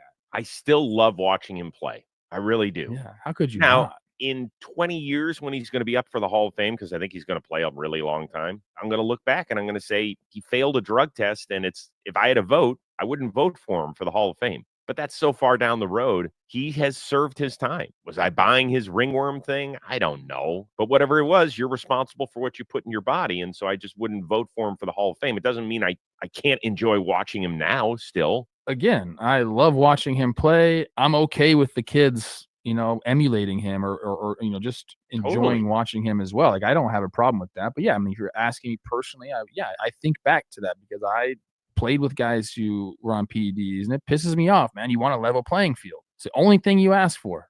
Just real quick, because in the thread, someone called him out for being hypocritical because he said January 25th, 2022, it's an effing joke that Barry Bonds and Roger Clemens are not in the Hall of Fame. He then followed up by saying, no, it's not. The differentiation. That's what he wrote. Okay. Bonds and Clemens never failed a league-imposed drug test with penalty, instituted in 2005. I wouldn't vote for anyone who has tested positive since that time. Okay. All right. That's a little odd. What do you guys say about this? I mean, they weren't like overly critical. My thing with the Tatis, what gets lost to me on the suspension was he wasn't playing. He tested positive when he wasn't playing. To me, that's a huge differentiation. Chris Rose's word. If you test positive while playing Major League Baseball games, all right, you can reasonably deduce that he was using steroids while playing. He tested positive while hurt in an effort to get back in the field. I do believe that. I think it was a poor decision. I really do. And I said at the time, and I would stick by it. But I don't think it should hang over him for his entire career. And I think there is a differentiation that he tested positive while injured as opposed to while playing. It is interesting when you look at Fernando Tatis Jr.'s baseball reference page. Mm-hmm. He's got the 42 home runs there in 2021. And then the following year, it says did not play, injury, and PED suspension. And then after that, it's like the pre and the post. Yeah. And the post right now hasn't looked great for Tatis' standards. That's fair. I think last year at the end of the season, dude was one of the, if not the hottest baseball hitters on the planet. Mm-hmm. I mean, his postseason was incredible. His September was great. Right. His October was amazing. Yep. And who knows if he played a full season, what his numbers would look like. I mean, even on 102 games, he hit 21 home runs. If he continues, right? I mean, he's probably hitting on close to over 30 home runs. Mm-hmm. Now, he only had 49 RBI last year, but again, he was in top of the order a lot. Luis Ariz was in front of him. He had an 833 OPS. I would love to see that OPS go back to the 900s, because if it doesn't, I mean, that's not what you're paying him for. You're paying him to be a 900 plus OPS guy. Yeah, no, that's well said. I mean, the one thing you love, it's such a small sample size, is what he did in the postseason. Okay. So he had 4 home runs. He had 4 home runs in 7 games. I don't know what his OPS was. It was like, remember, OPS was like 1,700, Jim, in 7 games in the postseason. Yeah. His career postseason numbers, I mean, I don't have it just based on 2024. His career OPS in the postseason is 1328. Yeah. Last postseason. All right. In 7 games, he hit 423 with a 1,500 OPS. That's good. His postseason career in 13 games played, he's hit 375 with a 1328 OPS, 6 home runs, and 12 RBIs. So again, is that a small sample size? Yes. But when we always say, man, we want Manny to be, Harper in the postseason, well, you want Manny to be Tatis. It's so funny. What you want. I clicked on the playoffs numbers here, right? Yeah. And it says 162 game average. Yeah. What would it be? I'm curious. All right, here we go. Yeah. If he kept that pace for 162 games in the playoffs, yeah, he would have 224 hits, 162 runs scored. Yeah.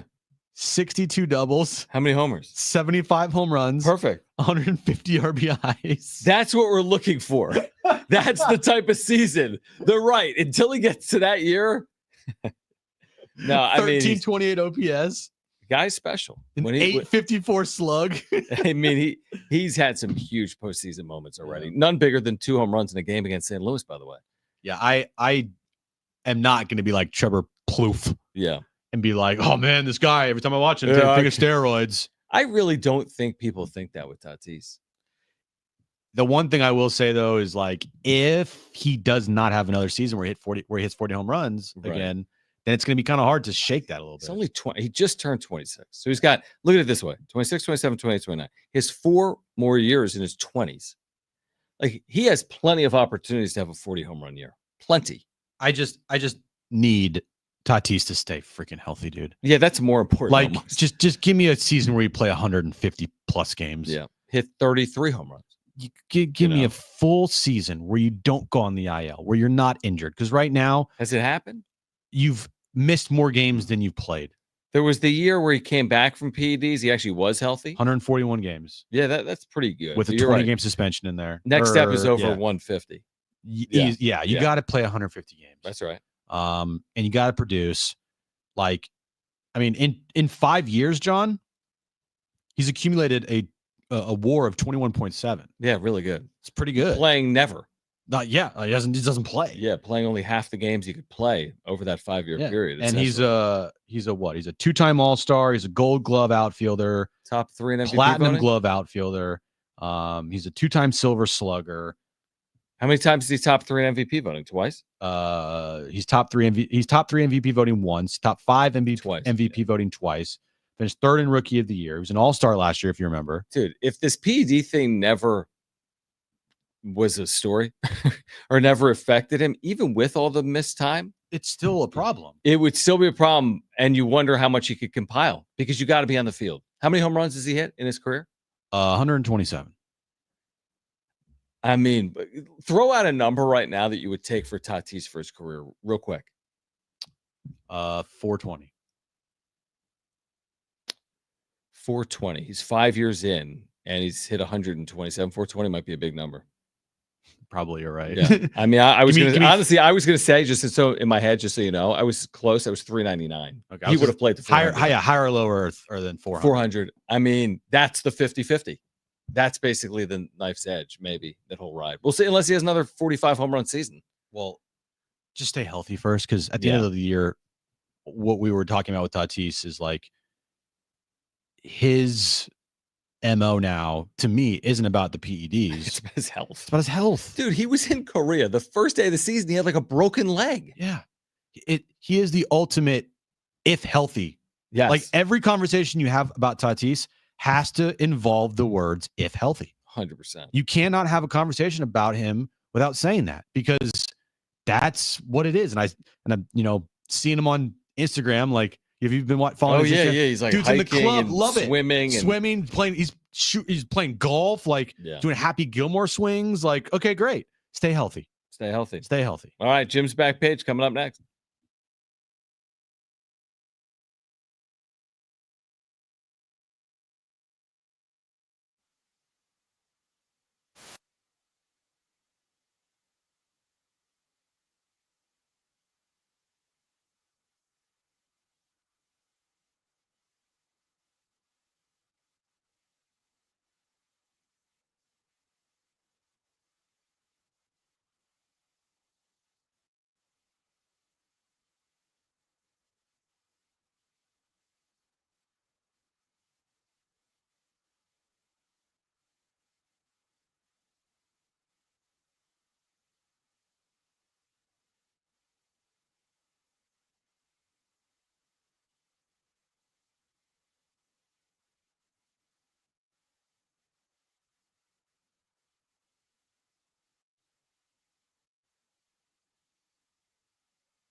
All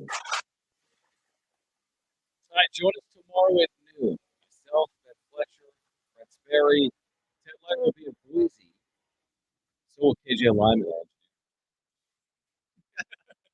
We'll be getting ready. KJ and Ted will have it for you at 1 Pacific. San Diego State touchdown earlier. Mark Cuban reporting that Phil Compton rolled an ankle Monday at practice, didn't practice Tuesday, Wednesday, or Thursday. He will be questioned Saturday, tomorrow in Boise. Huge game for both teams. San Diego State and Boise State tomorrow. Hopefully you'll join us here on San Diego Sports 760 on the free iHeartRadio app. You ready for the weekend? Oh, I'm ready. All right. Although it's weird, it is weird. The holidays are so popular. But I am ready. There's good NFL, obviously Sunday night, right? And what was I say? There's a lot of college basketball, a lot of college football going on. Playoffs. Ready? All right, let's get to it.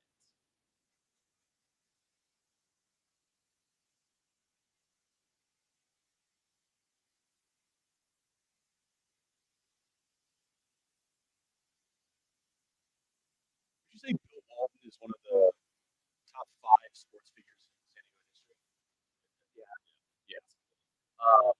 Well, tonight at honor, he's going to be honored at Helix High. That's cool. They're holding a tribute basketball game to honor Bill Walton. The game starts in like 10 minutes, and they will be honoring the late great Bill Walton. Yeah, I love that. That's great. That is great. So they're going to do a tribute basketball game tonight. So yeah, Helix High. Been over there before. That's very cool. Do you know what the #1 Spotify song of 2024 was? Hold on, I would say definitely Not Like Us. What? Kendrick Lamar, Not Like Us? No, not even close. What do you mean, not even close? Not even close. Something Taylor. Nope. Row, row, row your boat. I don't know. Birds of a Feather. Flock Together? No, like birds of a feather, we stick together. No, Sing it. Who sings it? I don't know that song. Who sings it? Billie Eilish. Really? Yeah. Sing it one more time. Birds of a feather, Flock stick together. together. Not flock together. I don't know. Anyway, Variety Who's is listening to that? I'll tell you.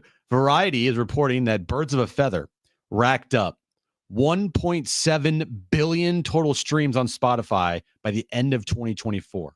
Why don't we play that? It was first thought that Espresso by Sabrina Carpenter, who Brent has no idea who is, racked up 1.774 billion total streams. Okay. And it was thought that was #1, but they redid the count, or they made sure they got the count right, and Birds of a Feather racked up 1 million more total streams than Espresso. Birds of a Feather. If you listen to it, you've heard it before. I'll look it up. Anyway, so there you go, Billie. Not Eilish. Like Us? No. That's a good song. No, like Birds of a Feather. 1.7 billion streams, dude. It's kind of wild. That's a lot. That's more than people have watched us on on YouTube this year. Yeah. So is that all you have? No, I had one more here. Okay, good. The most popular cuisines in the U.S. What's hot in San Diego? Ready for this, John? Yeah. A study showed that San Diego has found that Mexican food has the most 5-star restaurants across the U.S. So, like per, I guess, type of food, San Diego has the most 5-star Mexican food restaurants in the U.S. Makes sense. Absolutely. Yeah, it makes a lot of sense. How many would the most be? Do we know? I don't know. But it says right here there are 152. So you do know 152. 152 in the country or 152 in San Diego? San Diego. That's a ton. Yeah. So it's like, can I see the list? I'd like to check some out. I don't have the list here. Okay. I do have the list here. Can you read all 152? San Antonio, Los Angeles, Denver, Houston, Las Vegas, and New York. Round up the top 10. But this is number 1. Yeah. San Diego. How you doing? San Jose also is in the top 10 as well. Okay, that's cool. I want to go to all 152 of the Mexican places. Be great. This weekend. Do it. Tomorrow morning. Tonight. Tonight, I want to hit up all 152 of those places. Yes. Are you going to take on my homework assignment and watch that food show I told you to watch? I have already forgot what it's called. Me too. You are what you eat. I have another tweet here from Francis Romero. He's still tweeting? Yeah. All right. About Roki. While money won't be everything in Sasaki's decision, I'll soon unveil a breakdown of each team's remaining budget. Oh, this is nothing. No, that's good because the Padres do have more money than the Dodgers. Padres and Dodgers are among the teams that will have around 1.5 million remaining after official signings on January 15th. Only 1.5? What? I thought, I just don't know. Maybe that's just for the first year, 1.5. You know? I don't know. Oh, I'm ready. Dude, we need some. Listen, we're ready. Like a freezing chamber, and then wake me up when he signs. January 20th. Yeah, just like, dude, put me in a crowd. You know what we're gonna be talking about Monday? Like Cartman and the Wii will Yes. just freeze you. Freeze me. We're gonna talk about Roki. We're talking about freaking Roki Sasaki. We're gonna talk Aztecs against Boise State. NFL.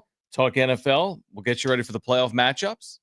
You'll hear some playoff football right here on San Diego Sports 760. Damn right you will. So you'll hear some of that. And bum bum bum bum bum bum bum bum. Yeah, it's a big week.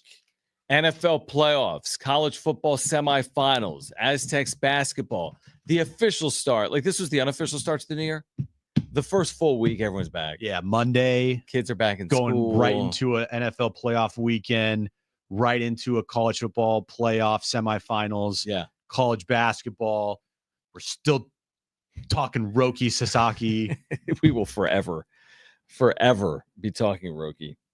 All right, nice job. Good week, right? Overall, I mean, we didn't have the New Year's Good 2-day stretch. Yeah, that we just had. I mean, listen, it's a weird time to be doing shows when everyone's kind of off. Oh yeah, when there's nobody in this building. Right, we're like the only people here. The only people here. It seems like that. No, we are the only people here. You're right. We're the only. The one day this week, I was the only person here. Literally. Yeah. Literally the only person. Well, tomorrow we'll be the only people here. And you're at